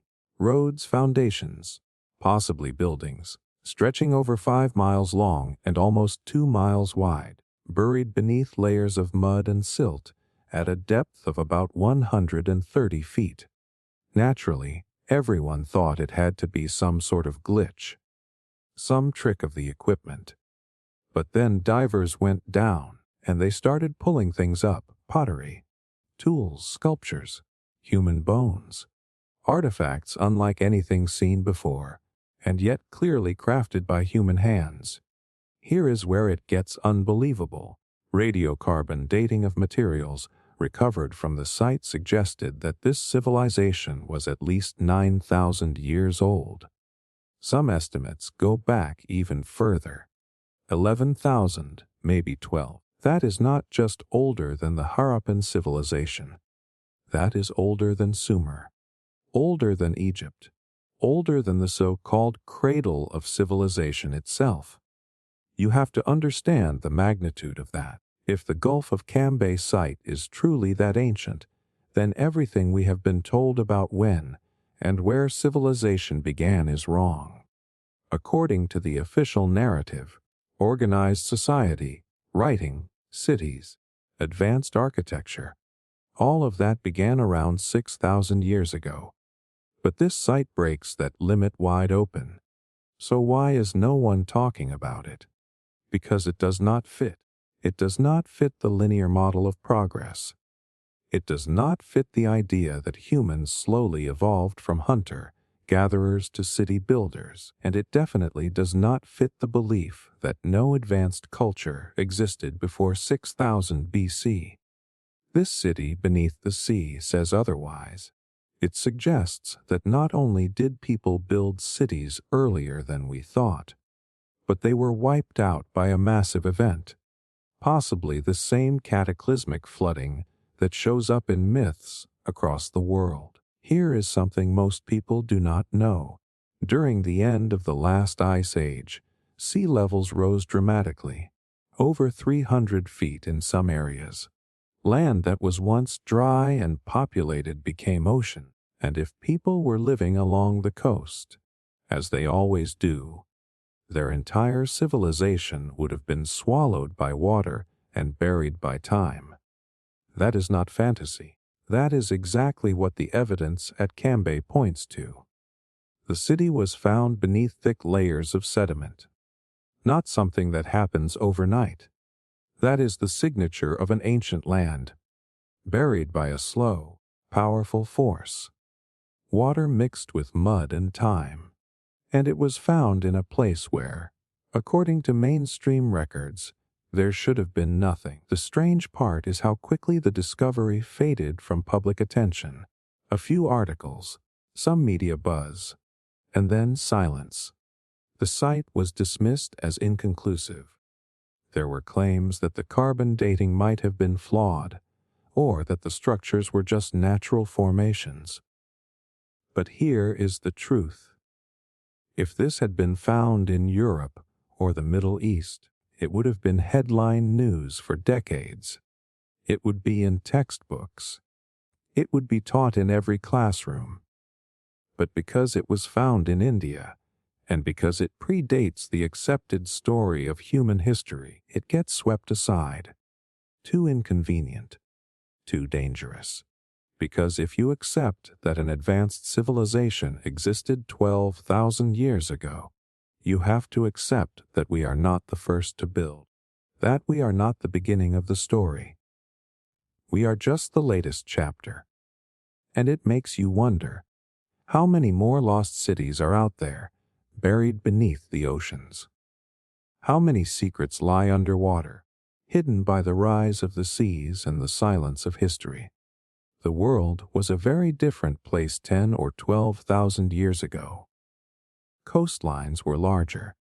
The climate was changing rapidly, and something happened, something big, that wiped out entire cultures and erased their memory from the surface of the earth. But not completely. Because now and then, the ocean gives us back a piece of what was lost: a ruined city, a forgotten artifact, a sunken temple. And for those willing to look, really look, these fragments tell a different story. A story where human civilization did not begin 6,000 years ago in Mesopotamia, but far earlier, in places we are only just beginning to rediscover. The Gulf of Cambay is not an anomaly, it is a warning, a crack in the official timeline, and once you see it, you cannot unsee it. The unexplained heat melting ruins in Peru. There is a place high in the Andes of Peru that makes absolutely no sense. A place where stone looks like it was melted. Not carved, not chipped. Melted, as if someone took granite and clay and turned it into soft butter, molded it with their bare hands, and then let it harden again. It is called Sacsayhuaman. And once you see it, you cannot unsee it. The walls are massive. The stones weigh dozens of tons, some possibly over 100.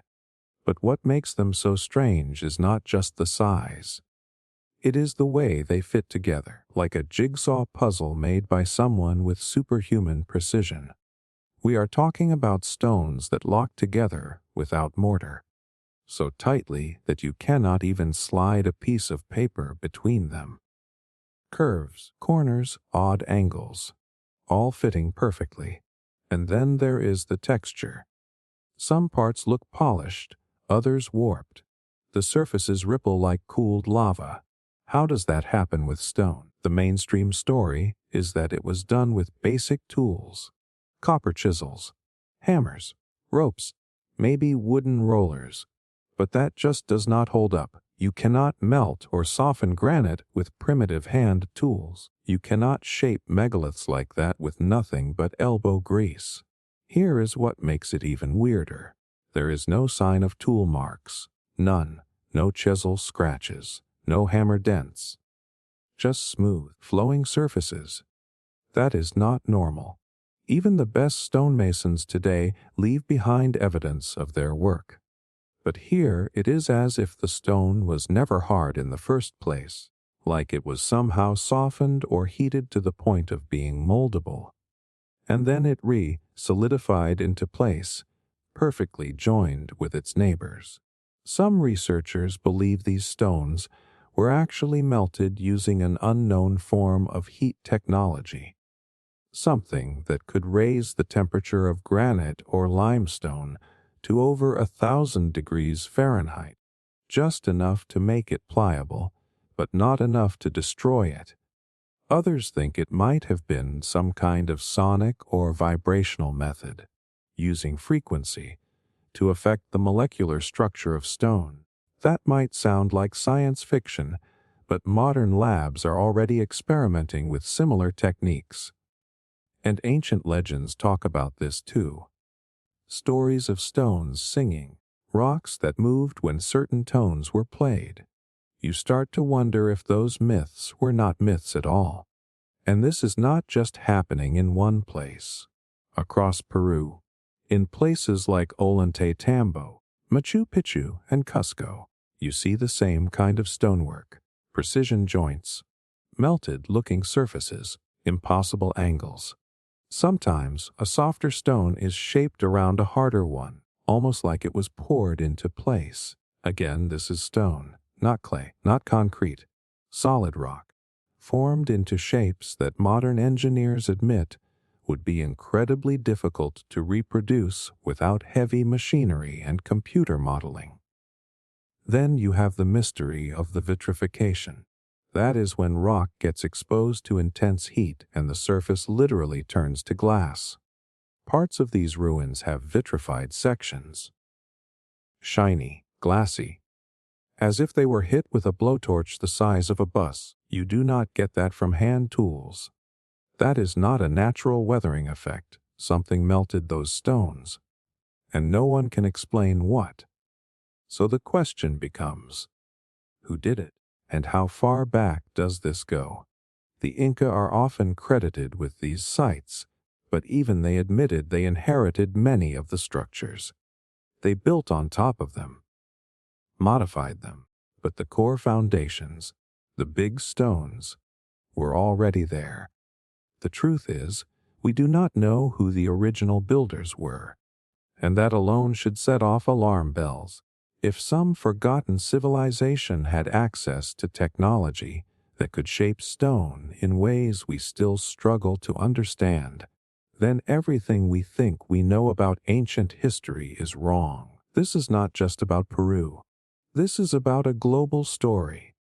Because once you see this kind of stonework in one place, you start seeing it everywhere.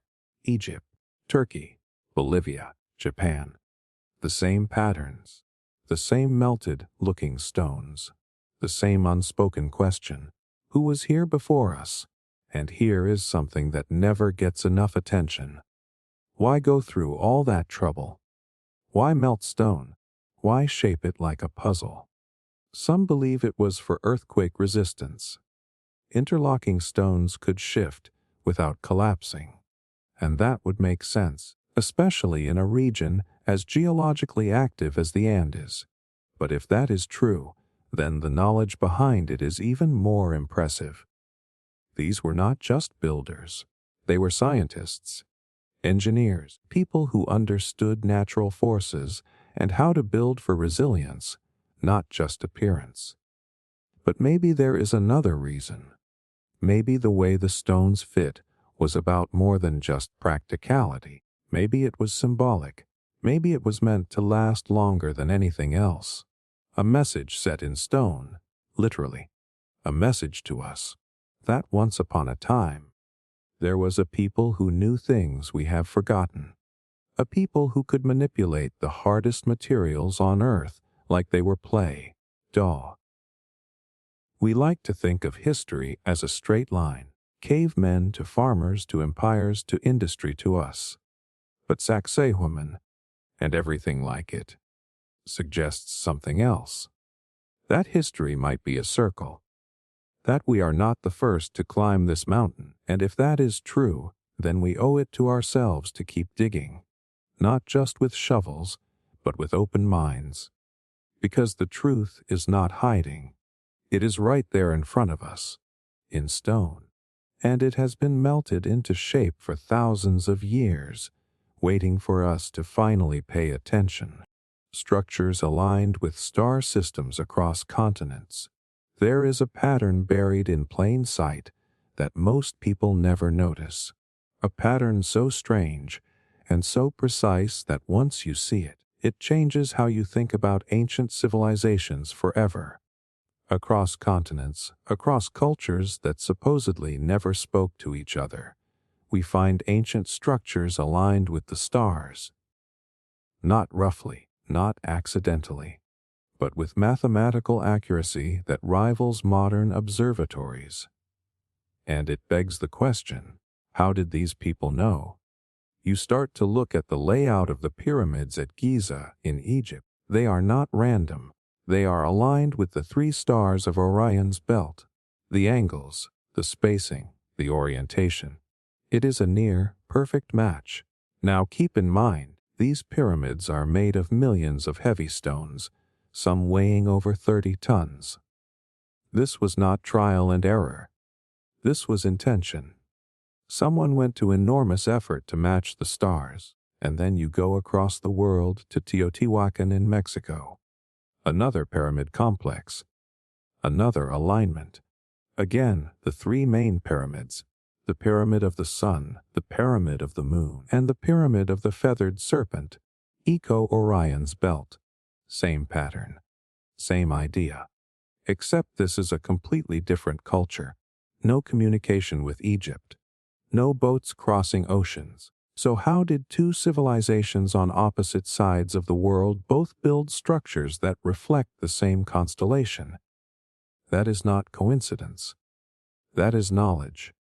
And not just local knowledge, cosmic knowledge. These people understood the sky. Not just where the stars were today, but where they had been for thousands of years. That takes time. That takes records. That takes something deeper than what we have been told. It is not just Orion. Ancient sites all over the world are aligned with specific star systems. The Temple of Angkor Wat in Cambodia is linked to the Draco constellation. Stonehenge in England lines up with the solstices. Solar alignments that would have required generations of precise observations. Nabta Playa in the Egyptian desert, one of the oldest known astronomical sites, points to Sirius and matches the summer solstice. And then you look at the Nazca lines in Peru, massive geoglyphs etched into the earth that stretch for miles. Some of those lines point directly to constellations like Pleiades, which many ancient cultures considered sacred. The evidence just keeps stacking. At some point, you stop asking if it is possible and start asking why. Why were ancient builders so obsessed with the stars? What were they trying to tell us? Think about what it would take to build something that lines up perfectly with a star. First, you need to observe that star over long periods of time.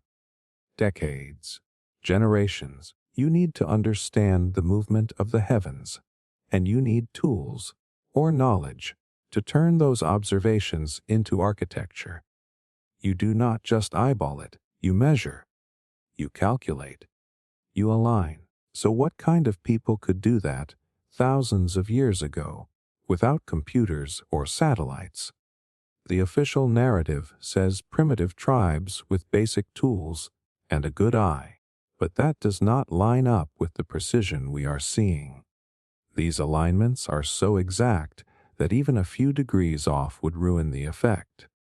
And yet, again and again, they nailed it. And here is where it gets even stranger. Many of these star alignments match what the sky would have looked like not at the time the structures were supposedly built, but thousands of years before. That is not a mistake. That is intentional. It is as if these monuments are time capsules, referencing an even older time, a time that predates our written history, a time we barely understand. Why would someone build a structure to reflect the sky as it looked 10,000 years ago? Unless they were trying to preserve something, a memory, a message, a clue. And when you step back and look at the full map, you realize this is not a regional thing. This is global. The Dogon tribe in Mali had detailed knowledge of the Sirius star system long before telescopes existed, including the fact that Sirius has an invisible companion star, which science only confirmed in the 20th century. How did they know that? The Hopi in North America, the Mayans in Central America, the Sumerians in the Middle East, all of them told stories of sky people, of gods descending from the stars, of knowledge being handed down by beings not of this earth. We call those myths. But when the monuments they left behind point directly to those same stars, maybe we need to rethink what myth even means. What if the stars were more than just a calendar? What if they were coordinates?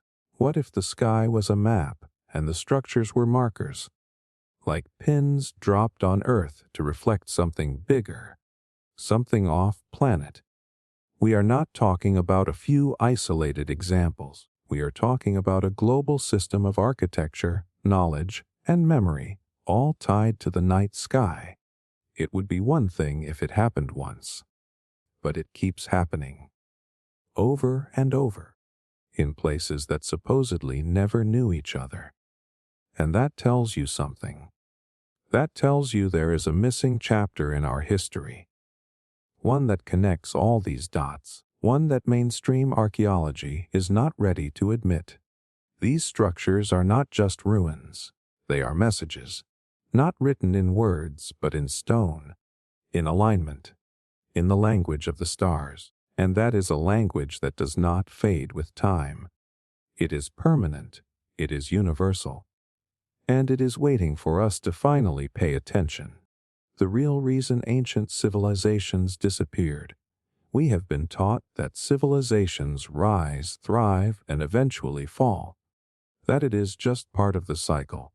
Empires collapse. People migrate. Resources run dry. Case closed.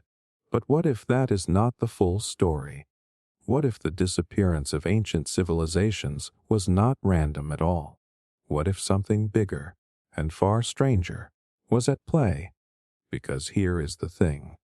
When you really look into it, some of these ancient collapses just do not make sense. They happen fast, abrupt, entire cities gone in a generation, advanced societies wiped out without war, without invasion, sometimes without even a clear cause. And the farther back you go, the weirder it gets. Take the Indus Valley civilization. Thousands of years ago, they built massive cities with indoor plumbing, gridded streets, and standardized weights. Way ahead of their time. And then they vanished, not slowly, not over centuries, just gone. Mohenjo-Daro, one of their biggest cities, was left with unburied bodies lying in the streets. People just dropped where they stood. No signs of war, no massive fires, just silence. Or look at the Olmecs in Mesoamerica, the people who carved those massive stone heads. One of the first complex societies in the Americas. And yet, we know almost nothing about how they disappeared. They were here, and then they were not. Like someone flipped a switch. We are not talking about small villages. These were highly organized civilizations with writing, trade routes, astronomical knowledge, and engineering skill. And yet, they faded out of history like a dream, which raises the question, what really happened to them? Most textbooks will blame climate change, drought, floods, volcanic eruptions. And sure, those things played a role, but natural disasters alone do not explain how some of the most advanced cultures on Earth could just vanish, especially when they had survived similar disasters before. Then, there is the theory of war, invasions, uprisings. But where are the battlefields? Where are the weapons? Where are the mass graves that show large-scale conflict? In many of these cases, they do not exist.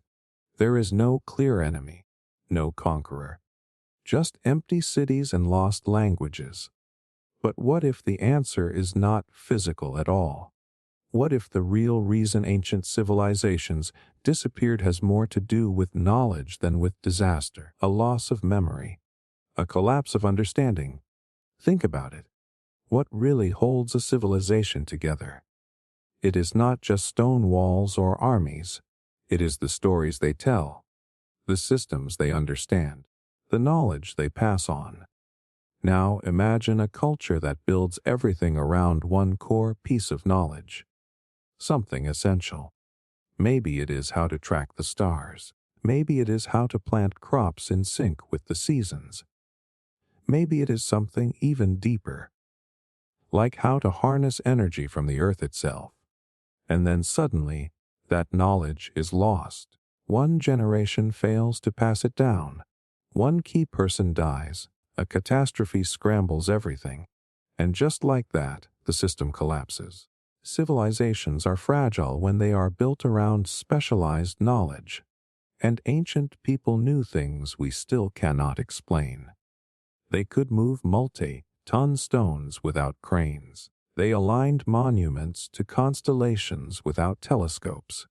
They understood the body, the mind, the earth, and the sky in ways that modern science is only beginning to rediscover. What if the reason they vanished is because the knowledge was too concentrated, too sacred, too easily forgotten? And what if some of them did not disappear at all, but were erased, rewritten, buried on purpose? Every empire rewrites history. That is not a theory, that is a fact. When a new regime takes over, the old one becomes myth. Their symbols are defaced. Their temples are repurposed. Their stories get twisted or lost entirely. What we call lost civilizations might just be civilizations that were silenced, hidden in plain sight. Their ruins left behind, but their meaning stripped away. And sometimes the disappearance is tied to something even more mysterious. Sudden, planet-wide changes, patterns of cosmic events, solar cycles, magnetic shifts, things that affect the entire Earth, not just one region. Ancient myths talk about this all the time. Floods, fire from the sky, darkness that lasts for days. Modern science calls them solar flares, pole shifts, even comet impacts. What if those myths are eyewitness accounts of real global events? Think about how fragile our world is today. If power went out worldwide for even a few weeks, cities would fall apart. Food would disappear, systems would collapse. Now imagine that happening to a Bronze Age or Neolithic culture. They would be wiped out. Not because they were weak, but because their world depended on forces they could no longer control. The truth is, civilizations do not just fall, they are interrupted. Disrupted, erased. Whether by nature, by conquest, or by forgetting something too important to lose. And when that happens, it leaves a hole in our history. A silence. A blank page that we fill with guesses. But maybe those ancient people were not primitive. Maybe they reached heights we still cannot understand. And maybe what destroyed them is the same thing that could destroy us. Arrogance. Thinking that what we have will last forever. That we are the peak. That nothing older could have been wiser. So next time you see a ruin, or a myth, or a piece of lost technology from thousands of years ago, ask yourself this. Did they disappear because they failed, or because they knew something they were not allowed to keep? Ancient builders who moved 100-ton stones. There is a mystery scattered all over the world, one that modern engineering still cannot fully explain. It is not just about who built the ancient monuments, but how they did it. How did people thousands of years ago move stones that weighed not just 10 or 20 tons, but over 100 tons, sometimes more? Stones the size of box trucks, stones heavier than modern military tanks, and not just once or twice, again and again. Across continents, cultures that supposedly had no metal tools, no wheels, no cranes. Yet somehow, they pulled off engineering feats that make even today's experts scratch their heads. You go to Baalbek in Lebanon, and there you find some of the largest stones ever quarried by human hands. One of them, known as the Stone of the Pregnant Woman, weighs over 1,000 tons. That is not a typo. Over 1,000 tons. And it is not sitting in isolation. It was part of a larger foundation, a platform made of multiple 100-ton blocks stacked with precise joints and flatness that rivals laser cutting. No one knows exactly how they moved these monsters. Some say sleds and manpower. But even with modern tech, moving something that heavy without it cracking or sinking into the ground is nearly impossible. Then you look at Egypt. Everyone knows about the pyramids, but few people talk about the Valley Temple right next to the Sphinx. It is made up of massive granite blocks, some weighing 70 to 80 tons, hauled from quarries miles away. These are not small add-ons. These blocks make up the core of the temple. Perfectly cut, perfectly aligned, and placed without mortar. Try building that today using only ropes and copper tools. It would take insane amounts of effort, and even then, the precision would be a miracle. In South America, at places like Sacsayhuaman and Ollantaytambo in Peru, you see the same story. Giant andesite and basalt blocks weighing up to 140 tons, carved and fit together like puzzle pieces. The terrain is mountainous. The air is thin. The stones are oddly shaped, and still they are locked together with no gaps, not just stacked, interlocked, fitted so tightly you cannot slip a razor blade between them. Some were brought from quarries more than 10 miles away, across valleys and rivers. No wheels, no beasts of burden, just somehow. And this is not limited to just a few sites. It is a global pattern. In Japan, You have megaliths like the Ishi, No, Hoden, carved from single blocks of stone with mysterious precision. In Easter Island, the Moai statues weigh up to 80 tons and were moved across rough volcanic terrain. In Stonehenge, the bluestones were dragged over 150 miles. That is not random. That is obsession. That is knowledge. So here is the question no one wants to really ask. How did they do it? The textbook answer is brute force. Thousands of workers with ropes and wooden rollers inching the stones forward for years. But that theory falls apart fast. Wooden rollers crush under extreme weight. Mud and sand create drag.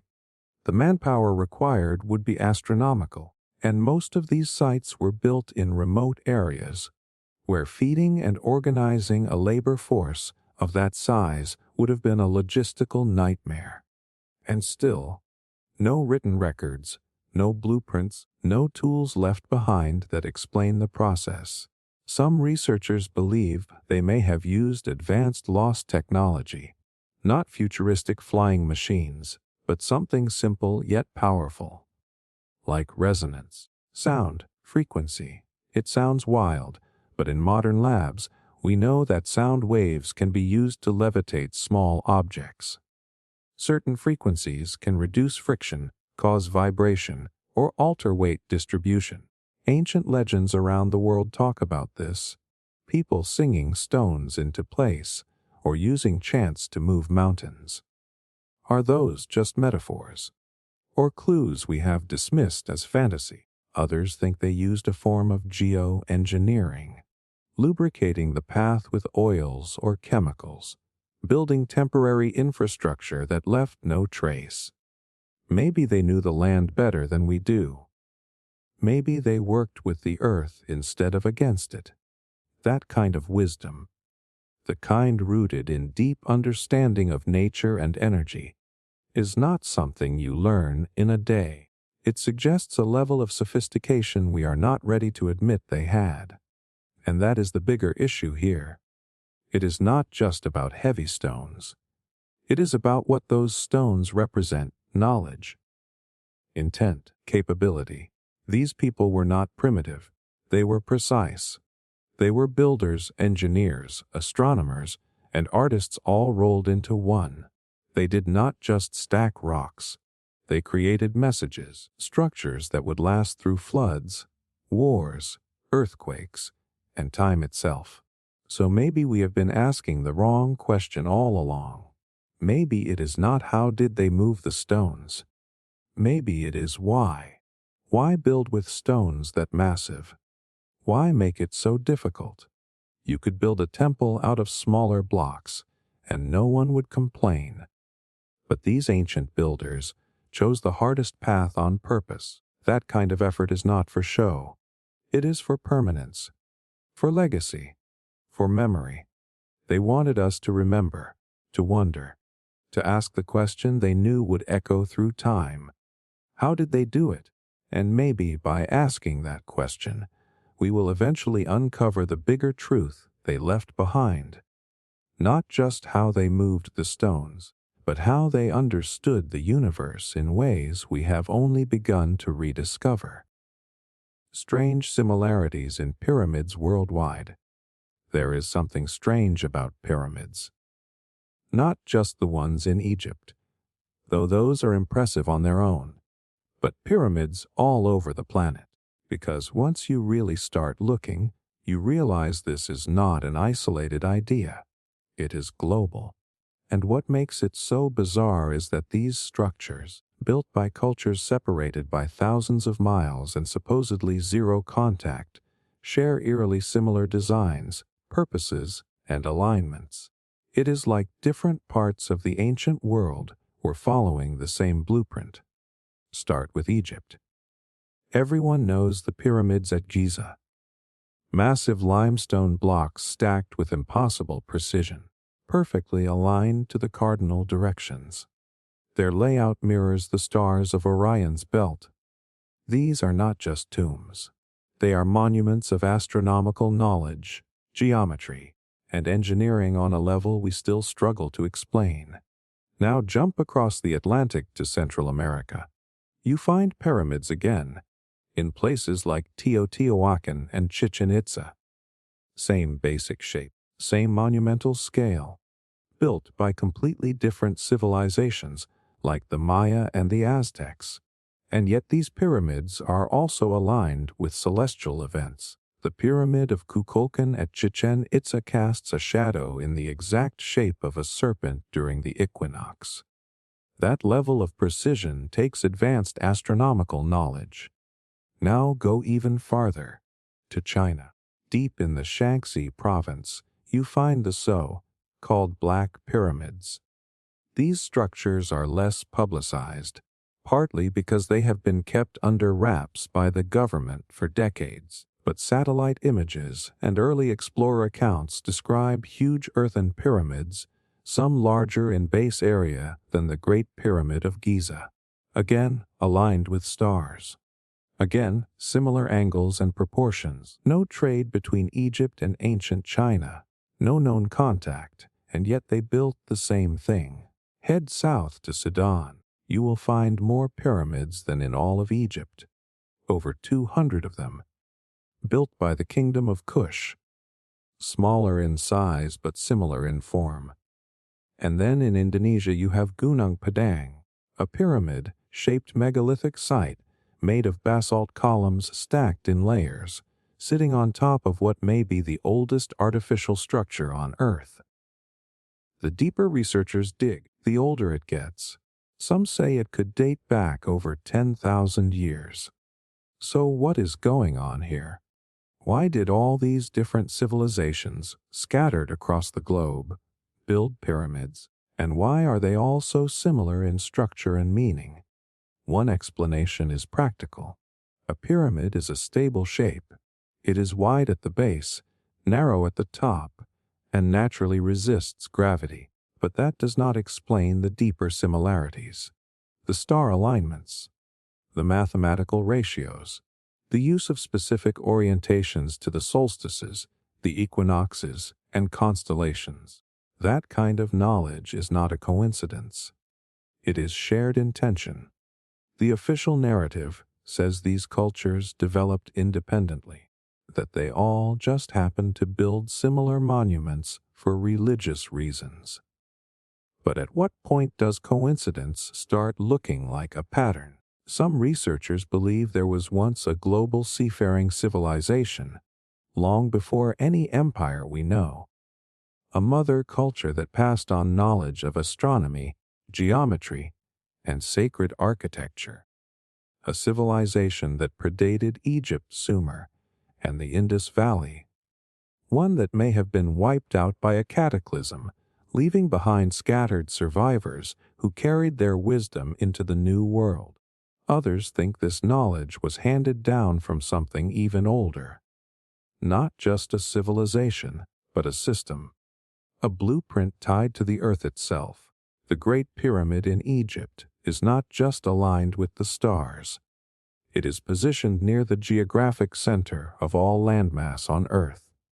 Its dimensions encode the curvature of the planet, the speed of light, the golden ratio, information that no copper tool or stone hammer could ever reveal on its own.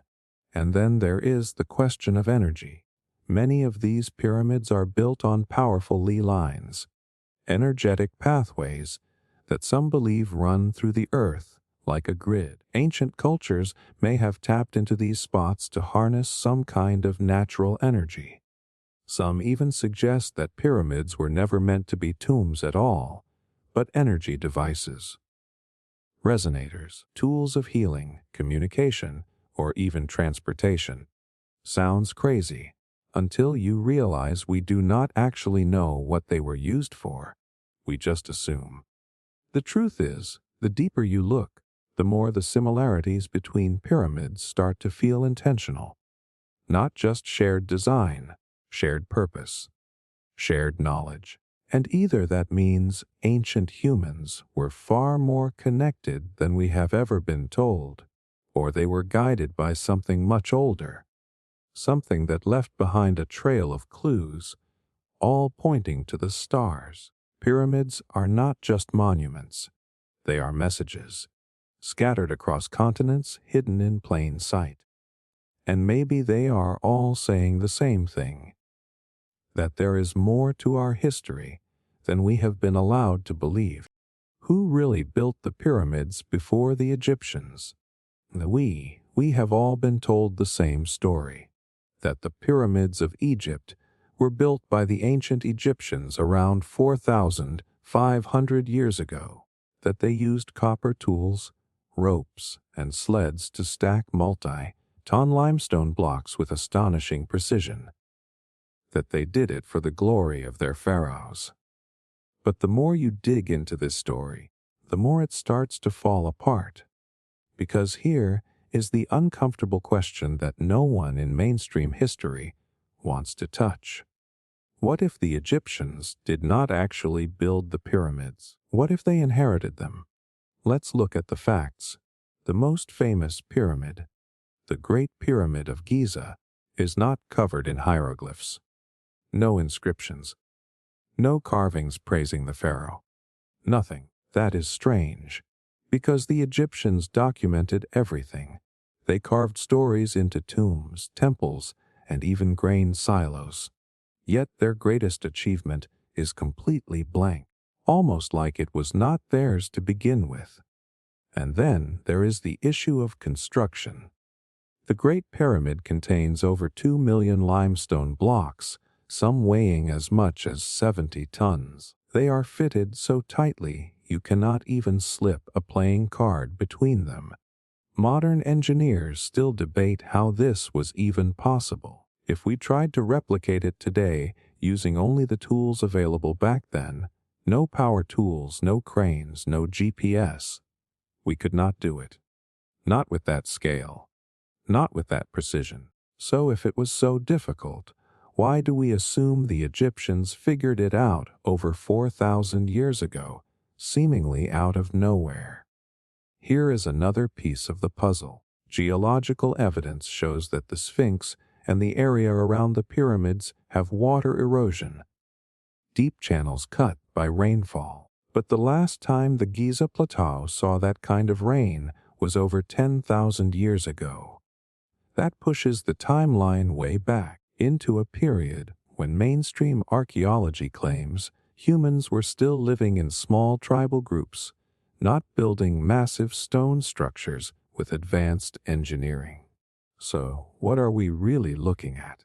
There is a growing theory that the pyramids were built by a lost civilization, one that existed before the dynastic Egyptians ever set foot on the Nile.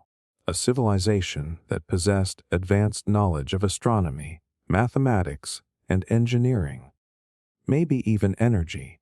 Some researchers suggest that the pyramids were never meant to be tombs at all, that they were energy devices, machines designed to interact with the earth in ways we no longer understand. The Great Pyramid is not just big, it is perfectly aligned to true north. Not magnetic north, but actual geographical north.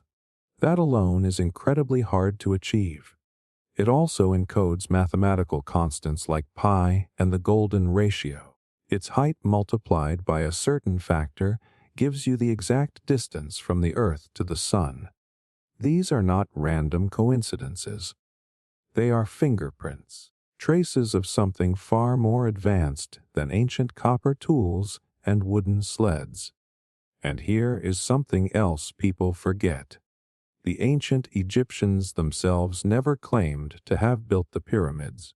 In their own texts, they speak of earlier times.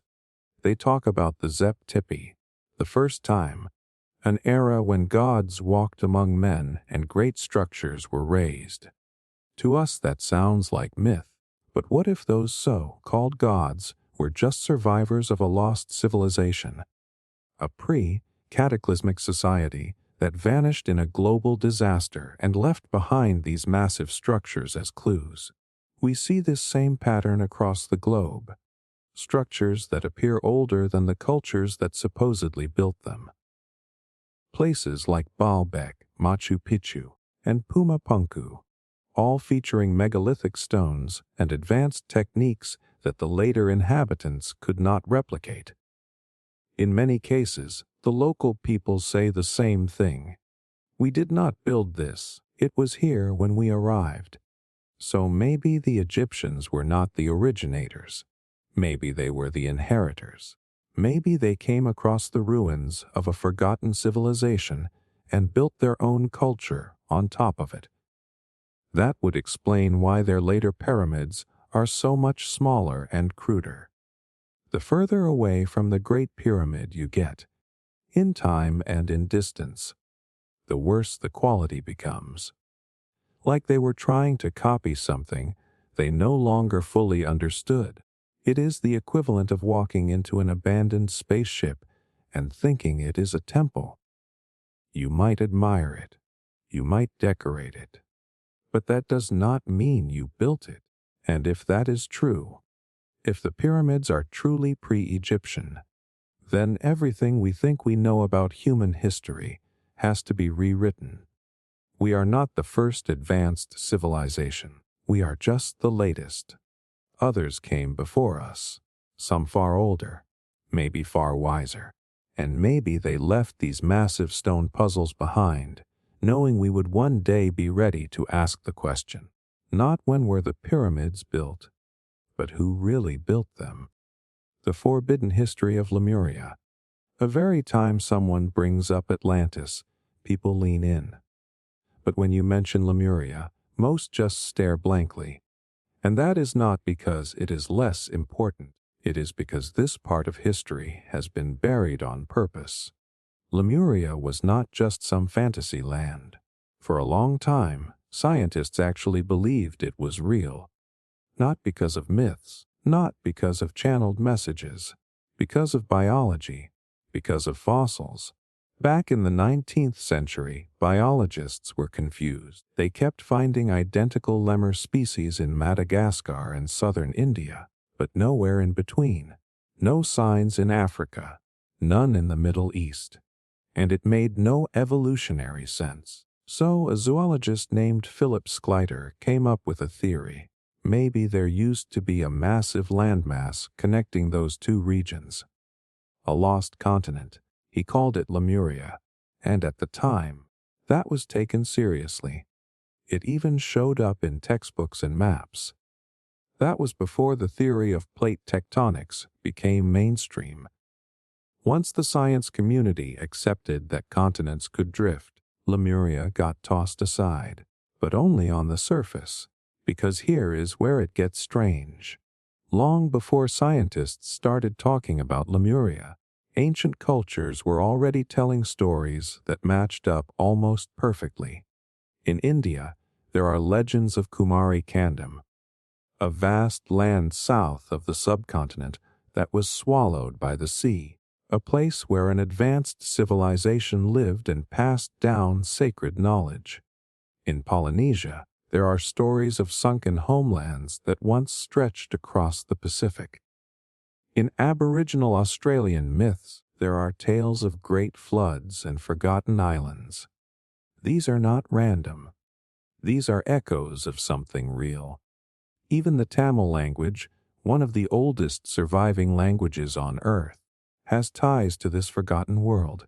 Ancient Tamil texts speak of a time when a thriving civilization lived on a massive landmass, now lost beneath the Indian Ocean. A place of high culture, technology, and spiritual wisdom. If you listen closely, the pieces start to fit. Different cultures, different continents, same core story. Now here is where it gets uncomfortable. Modern research has actually found evidence of massive sunken structures off the coasts of India and Sri Lanka. Places like the Gulf of Cambay, where underwater scanning picked up signs of man-made geometry. Grid-like patterns, right angles, even what looks like the layout of streets and foundations. That is not natural. That is not coincidence. But instead of celebrating the discovery, those findings were quietly dismissed. Funding was cut. The scans were ignored. Why? Because Lemuria breaks the timeline. It does not fit the narrative. We are told that civilization began around 6,000 years ago in Mesopotamia. But Lemuria, if it existed, would have predated that by thousands of years, and not as some group of wandering hunter-gatherers. We are talking about a seafaring people, city builders, engineers, astronomers, keepers of advanced knowledge that would have made the rest of the ancient world look primitive. And it is not just stories and scans. The architecture on places like Easter Island and parts of Polynesia show similarities to structures found in India and Southeast Asia. Giant stone platforms, cyclopean walls, megaliths moved across impossible distances. How do cultures separated by oceans build the same way, worship the same symbols, and tell the same flood myths? The idea that all of this is just parallel development is weak. Human nature repeats, yes, but not with this much precision, not with the same spiritual symbols and sunken ruins turning up right where the legends said they would. That is not pattern recognition. That is memory. Cultural memory. The kind that survives through song, myth, and ritual even after everything else has been wiped away. And this is why Lemuria is so heavily suppressed. Because if it was real, then we are missing a massive chapter of human history. One where ancient people were not savages clawing their way out of caves, but explorers and builders who understood the earth in ways we still do not. Maybe even connected to Atlantis. Maybe even older, a counterbalance. A second pillar of ancient knowledge that was lost in a cataclysm we still cannot fully explain. Some say Lemuria was destroyed in a series of earthquakes and floods, torn apart by rising sea levels during the last ice age. That fits with what we know about glacial melt and sudden sea level rise around 12,000 years ago. That is not fantasy. That is science. So when ancient stories talk about cities drowning in a single day, that is not just metaphor. That is a memory of something traumatic. A memory passed on for thousands of years. And here is the part they never want you to ask. What did they know that we do not? Because civilizations do not just build for fun. They encode things. They align their structures with stars. They build calendars in stone. And if Lemuria was real, then there is a high chance they left clues behind. Warnings, lessons, or even technology buried beneath the sea that we are just now rediscovering. So no, Lemuria is not a fairy tale. It is a thread that connects too many dots to ignore. A missing piece of the puzzle that explains why ancient myths line up with modern discoveries. Why sunken cities keep turning up in the exact places those stories said they would. The real question is not whether Lemuria existed. The real question is, why have we been told to forget it? Why Easter Island statues have full bodies underground? When most people picture Easter Island, they imagine those giant stone heads, just heads, poking up from the ground with blank eyes staring into the distance. That image is burned into our brains. It shows up in textbooks, documentaries, even memes. But here is what almost no one realizes. Those statues are not just heads. They have full bodies, carved torsos, arms, hands. Some even have markings, symbols, and inscriptions running down their backs. The only reason we think they are just heads is because most of their bodies are buried beneath the earth. Let that sink in. What we thought were just head sculptures are actually massive full-body statues, some over 30 feet tall. And this is not some fringe conspiracy. Excavations done by archaeologists on the island have fully confirmed it. There are photos, dig reports, and actual documentation showing the entire bodies underground. So the real mystery is not whether the statues have bodies. They do. The real mystery is how they got buried in the first place. These statues, known as moai, were carved by the Rapa Nui people. Mainstream historians say they were created somewhere between 800 and 1200 years ago. But even if you accept that timeline, it does not explain why dozens of feet of earth would slowly build up over their lower halves. We are not talking about a few inches of dust. We are talking about full torsos, entire arms, covered in soil and sediment. That would take a very long time, way more than a few hundred years. Some people try to explain it away with erosion. Rain washes dirt downhill, wind carries dust, plants grow and die and add organic layers. That is true, to a degree, but not at this scale, not this deep, and especially not in places where some statues are still fully exposed while others nearby are buried up to their necks. Something happened here. Something that changed the landscape dramatically. Now here is where it gets even more interesting. When researchers finally did start excavating these statues, they found that the soil around them was not just natural buildup.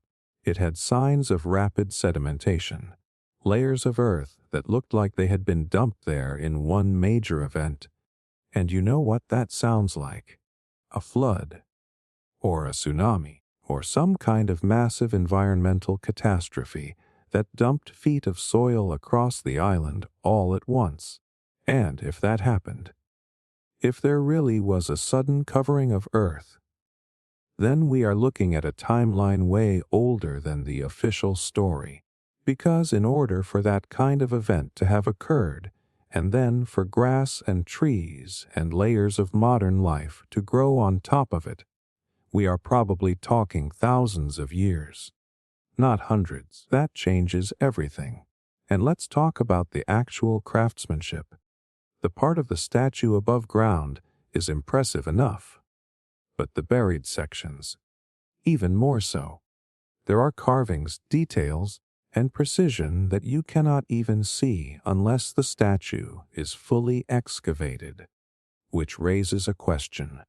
Why go to the trouble of carving detailed symbols into something that was never supposed to be seen? Unless, of course, it was always meant to be visible, which means the statues were originally standing in the open, entirely above ground, and something covered them after the fact.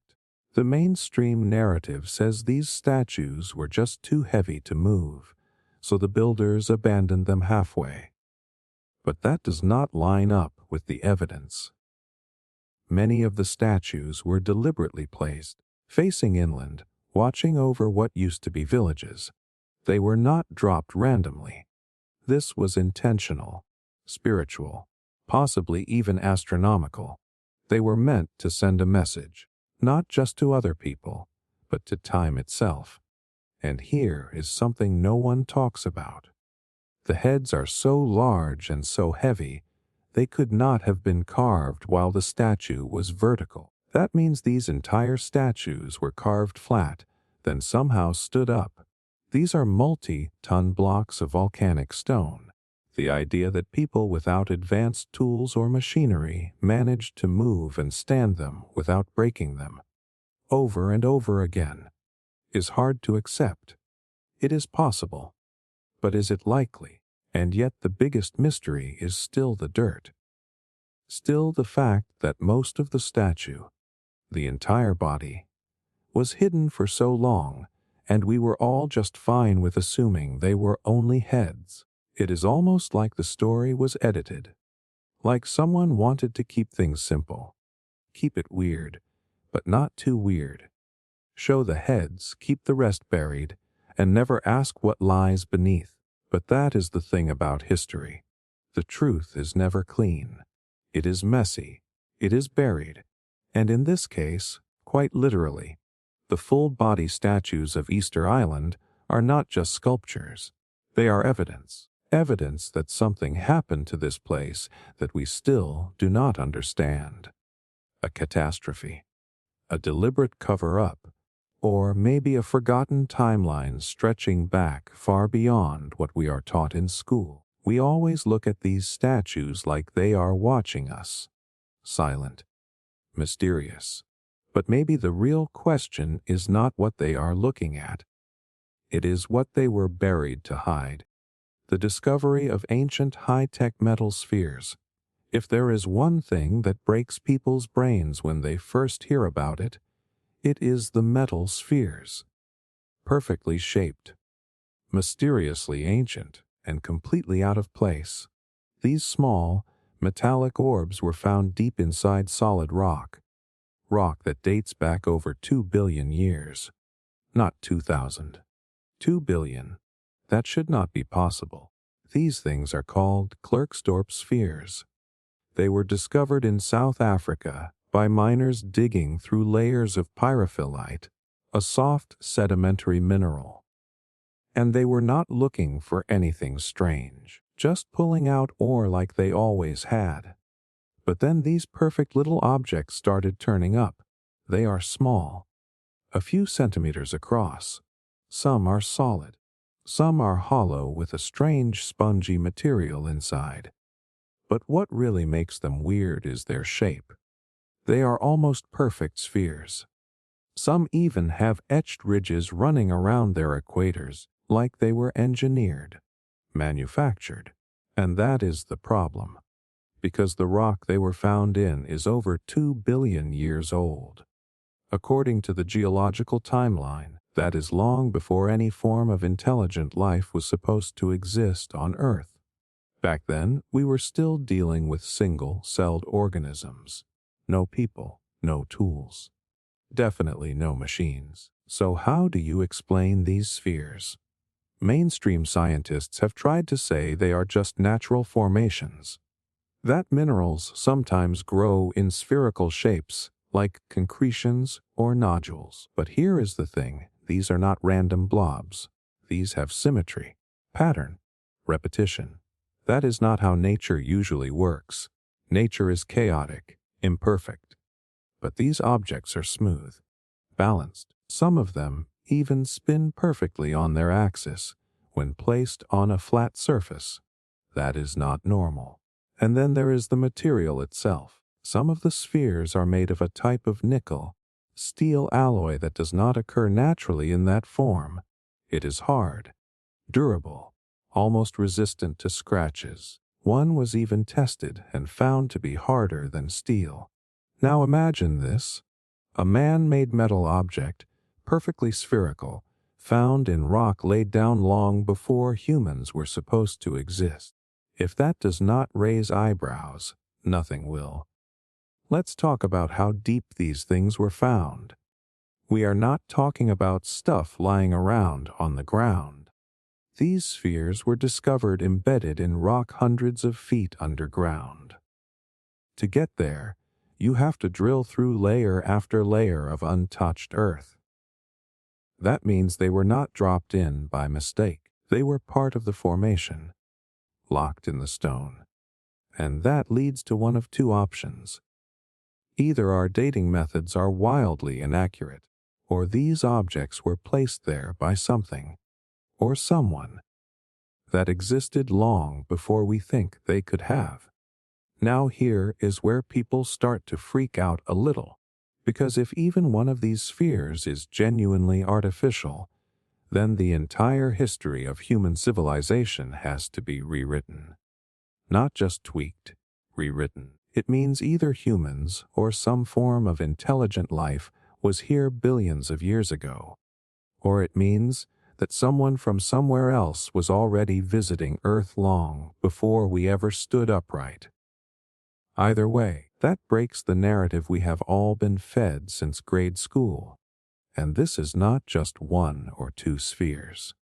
Dozens of them have been found, not just in South Africa, but in other mines and rock layers around the world. Some even deeper, some even older. Every time one gets brought up, the conversation gets shut down. People say it is fringe, pseudoscience. But why? Why is it so dangerous to ask questions about something that clearly does not belong? It is almost like there is a psychological firewall in place, a built-in defense mechanism. We are trained to reject things that challenge our view of time, of progress, of what we call real. Because if we admit that intelligent life may have existed long before us, then we have to face the idea that we are not the first, that we are not the peak, that history may not be linear at all. It might be a loop, a cycle of rise, collapse, and rebirth. Some theories say these spheres were used as energy devices, storage containers, maybe even navigational tools. Others think they were markers, pieces of a much bigger machine or system that we no longer understand. That might sound far-fetched, but so does finding a manufactured object in billion-year-old rock. When the evidence breaks the rulebook, maybe it is the rulebook that needs revising. And this is not the only case of out-of-place artifacts. There have been ancient screws found in metal meteorites, footprints fossilized next to dinosaur tracks, tools embedded in coal seams that should not even exist. So when people act like the Klerksdorp spheres are a one-off, they are either uninformed or deliberately ignoring the pattern. Here is the truth. These spheres are not just weird, they are dangerous, because they threaten the illusion that we have it all figured out, that we know how old the Earth is, that we know when intelligence first appeared. These objects pull at a thread that could unravel the entire sweater, and maybe that is why so few people are willing to pull. But here is the thing. You do not need to believe in aliens or lost civilizations to see that something about this does not add up. You just need curiosity, a willingness to say, wait a second, if this is real, then what else have we missed? Because once you start asking that question, the entire map of history starts to shift, and suddenly, a tiny metal sphere buried in ancient rock is not just a mystery. It is a key to a version of the past that we were never supposed to find. The ancient city that predates the Bible, there is a place so old, so impossibly ancient, that it completely messes with everything we thought we knew about human history. Not just before Jesus, not just before Moses. We are talking about a city that existed long before the Bible was even an idea. This is not myth. This is not some old tale passed down by word of mouth. This is real. It is called Gobekli Tepe, and it should not exist. Out in southeastern Turkey, buried under layers of earth for thousands of years, archaeologists uncovered something that absolutely shattered the historical timeline. Giant stone pillars, arranged in perfect circles, weighing tons each, carved with animals, symbols, and strange humanoid shapes that no one can fully explain. Some of these carvings show creatures that were not even native to the area. Things that seem out of place, out of time. And the weirdest part, this site dates back over 11,000 years. Let that sit with you for a second. Gobekli Tepe is more than twice as old as the pyramids.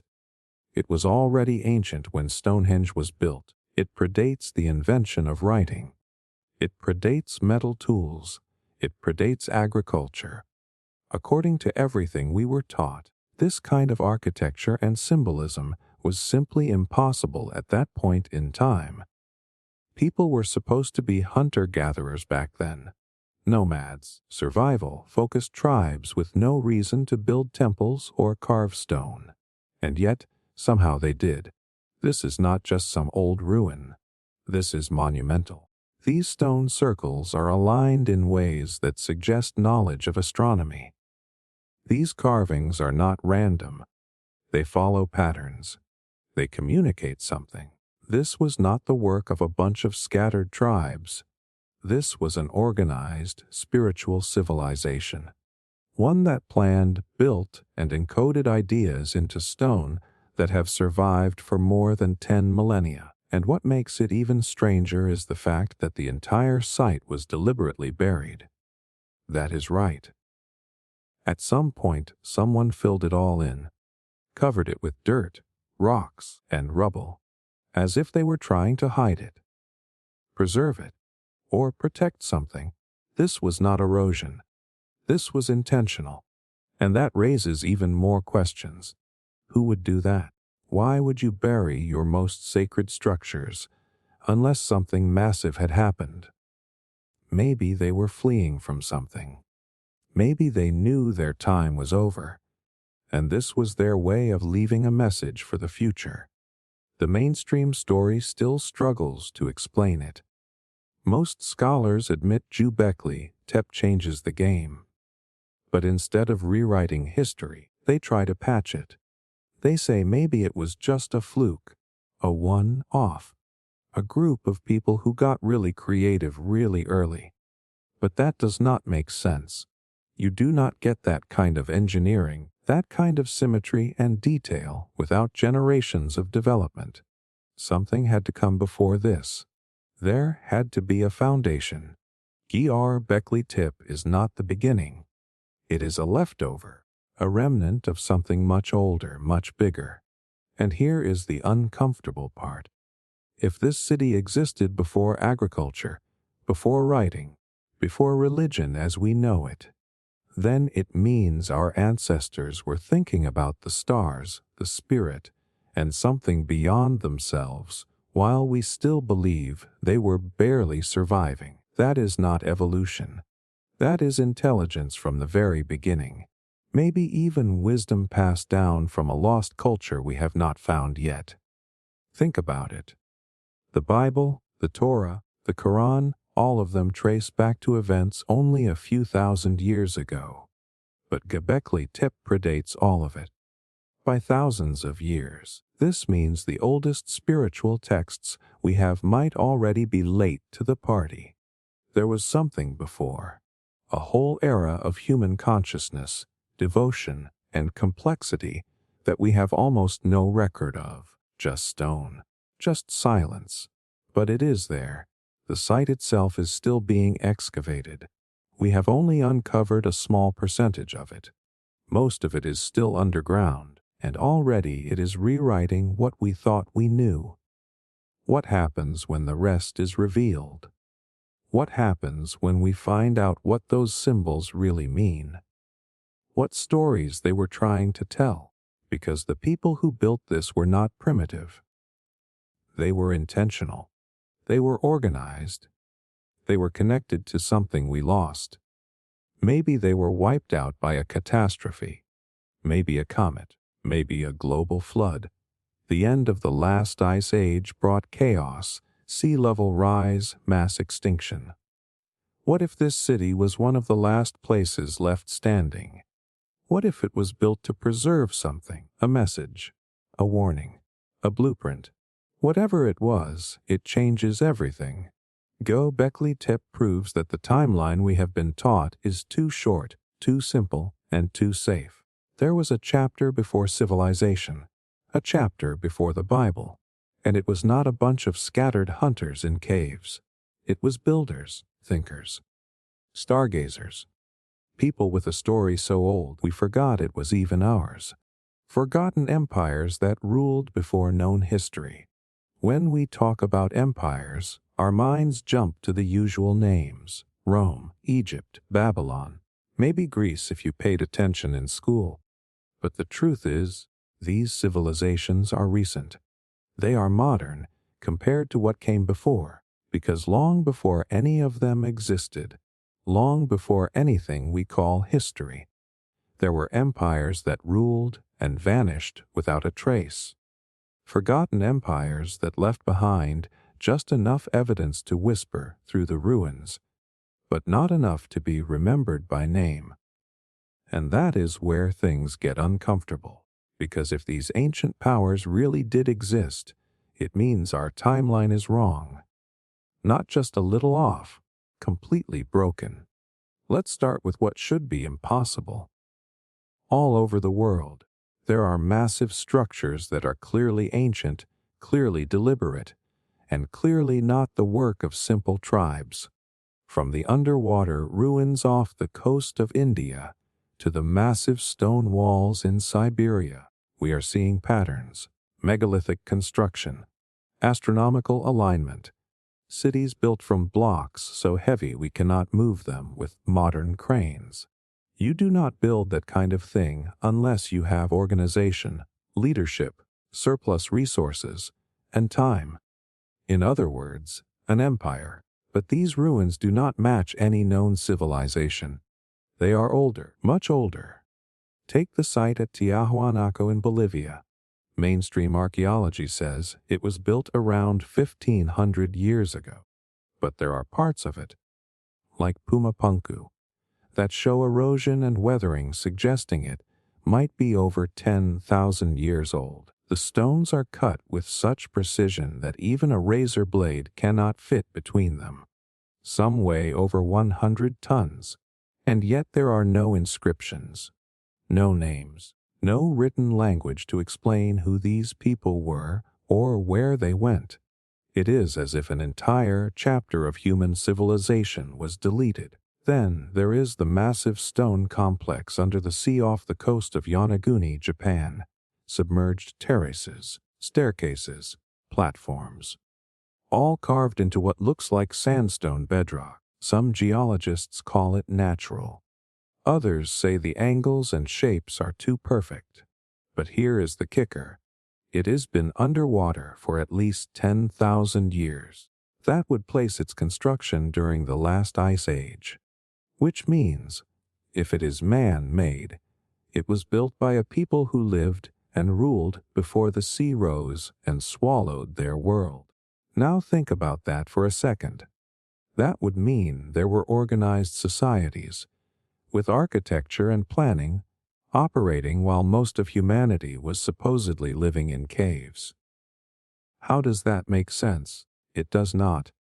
Unless we are missing an entire age of civilization, a forgotten layer beneath what we call history. This is not just happening in one place. It is global. We see it in the giant stone jars scattered across Laos, in the desert structures in Saudi Arabia that predate the pyramids, in the giant underground cities like Derinkuyu in Turkey, carved deep into the earth, capable of sheltering thousands. Who built all this? And more importantly, why did they disappear? That is the question no one wants to answer. Because once you accept that these empires might have existed, you have to face the possibility that something wiped them out, something big enough to erase nearly all trace of them. A comet, a pole shift, a flood, maybe even their own collapse.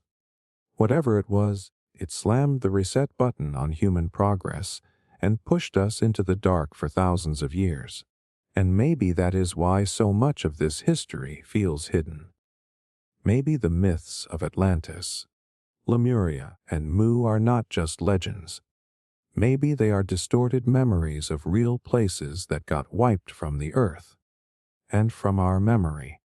Think about what survives when a civilization collapses. Not the technology, not the cities, stories. That is it. Oral traditions, myths, metaphors. We call them fairy tales now, but what if they are just blurry snapshots of empires that actually existed? There is also the uncomfortable reality that ancient texts from around the world talk about these forgotten ages like they were real. The Sumerians wrote about kings who ruled for tens of thousands of years. The Hindu texts describe advanced societies with flying machines and massive wars long before recorded history. Are we just supposed to ignore that? Are all these cultures just making up the same kind of stories, over and over, by coincidence? The deeper you dig, the more the pattern becomes clear. Human civilization did not just slowly rise up from the mud in a straight line. It rose, it fell, it rose again, and every time it came back, it carried fragments of the past. The pyramids, the myths, the unexplained ruins no one can account for. We are not at the beginning of history. We are survivors of something far older than we realize. These forgotten empires are not fiction. They are the missing pieces of a puzzle we were never meant to finish. And the scariest part, if they fell, with all their knowledge, all their power, what makes us think we will last forever? The Sumerian king list that records 200,000 years of reign. There is a document that has no business existing. A record so bizarre, so impossible, that most historians glance at it once and then pretend they did not see it. It is called the Sumerian King List. And if you believe what it says, then everything we have been taught about the timeline of human civilization is completely broken. Not just off by a few centuries, off by hundreds of thousands of years. This is not some fringe artifact. This is an actual clay tablet. Multiple versions of it have been found, written in cuneiform, the earliest known form of writing. It comes from ancient Sumer, in what is now modern-day Iraq, one of the cradles of civilization. And what it claims is that long before the familiar dynasties of Mesopotamia, long before the kings of Ur and Akkad, there were rulers who reigned for impossibly long periods of time, 10,000 years, 18,000 years, even 28,000 years. One king, it says, ruled for over 40,000 years, and we are supposed to believe that is a mistake. In total, the earliest section of the list adds up to over 200,000 years of royal rule. Let that sink in. 200,000 years. That is older than our species, according to mainstream science. Modern humans supposedly emerged only about 300,000 years ago. So either the ancient Sumerians made this up for fun, or they were preserving a memory of something far older than we can comprehend. Now people will try to explain it away. They will say, oh, these are just symbolic numbers. Mythological exaggerations. The ancient world loved to inflate the importance of their leaders. But here is the problem. The list does not just say how long each king ruled. It lays out the entire succession. It names the cities. It names the events. It even distinguishes between the kings who ruled before a great flood and those who came after. It treats the whole thing as factual, as if these people actually lived and reigned for tens of thousands of years. And then, right in the middle, it says something that should stop everyone in their tracks. It says kingship descended from the heavens. That phrase is not poetry. It is not metaphor. It is a clear claim. Authority came from above, and after it descended, it was handed from one city to another. Eridu, Bad Tibera, Lorak, Sippar, Shurapak. Places we know existed. Not imaginary cities. Real locations, real ruins, but with a history that is way too old to fit inside our modern model. Some researchers believe the Sumerian king list is a distorted memory of a pre-flood civilization. Something ancient, global, advanced, a civilization that was wiped out and remembered only in fragments. That idea starts to make more sense when you realize how many other cultures talk about a great flood. The Bible, the Epic of Gilgamesh, the Greek myths, the Aztec legends, they all tell the same story. A golden age, then a cataclysm, then a new beginning. And in every version, there is a memory of a time when giants walked the earth, when kings were gods, when knowledge came from above. So if the flood was real, not just symbolic, and if kingship really did come from the sky, then what kind of world are we looking at? A lost age, a forgotten chapter, one where humans may have lived alongside something we now consider impossible. Call it Atlantis. Call it a fallen empire. Call it what you want. But the Sumerians were not writing fairy tales. They were writing what they believed was history. And here is something else to think about. Why would they invent such absurd numbers? Why not say their kings ruled for 200 years? Or 500? Why stretch it into the tens of thousands unless that number meant something? Maybe they were trying to preserve a truth that had already become unbelievable. Maybe they knew people would forget. And maybe that is why they carved it in stone. So it could not be erased. There are also strange details in the list that feel oddly modern, like cities rising and falling in perfect sequence, like kings being replaced not through conquest, but as if someone or something was orchestrating a larger plan. It reads less like random history and more like a timeline, a deliberate record of power being passed down from one center to the next, as if there was an order behind it all. Mainstream scholars will keep calling it a myth. That is what they do with anything that does not fit. But the more you study the king list, the harder it becomes to laugh it off, because myths do not usually come with names, reign lengths, and geopolitics. Myths do not map onto real places. Myths do not show up in multiple versions, across multiple tablets, separated by time and distance, all saying the same thing. So here is the question. What if it is not a myth? What if the Sumerians were remembering something real, a world that lasted for hundreds of thousands of years, a lineage of rulers with knowledge we no longer understand, a timeline so vast and foreign that we cannot process it? The Sumerian king list is not just a weird artifact. It is a crack in the wall, a glimpse into a story we were never supposed to inherit. And once you see it for what it is, you cannot unsee it.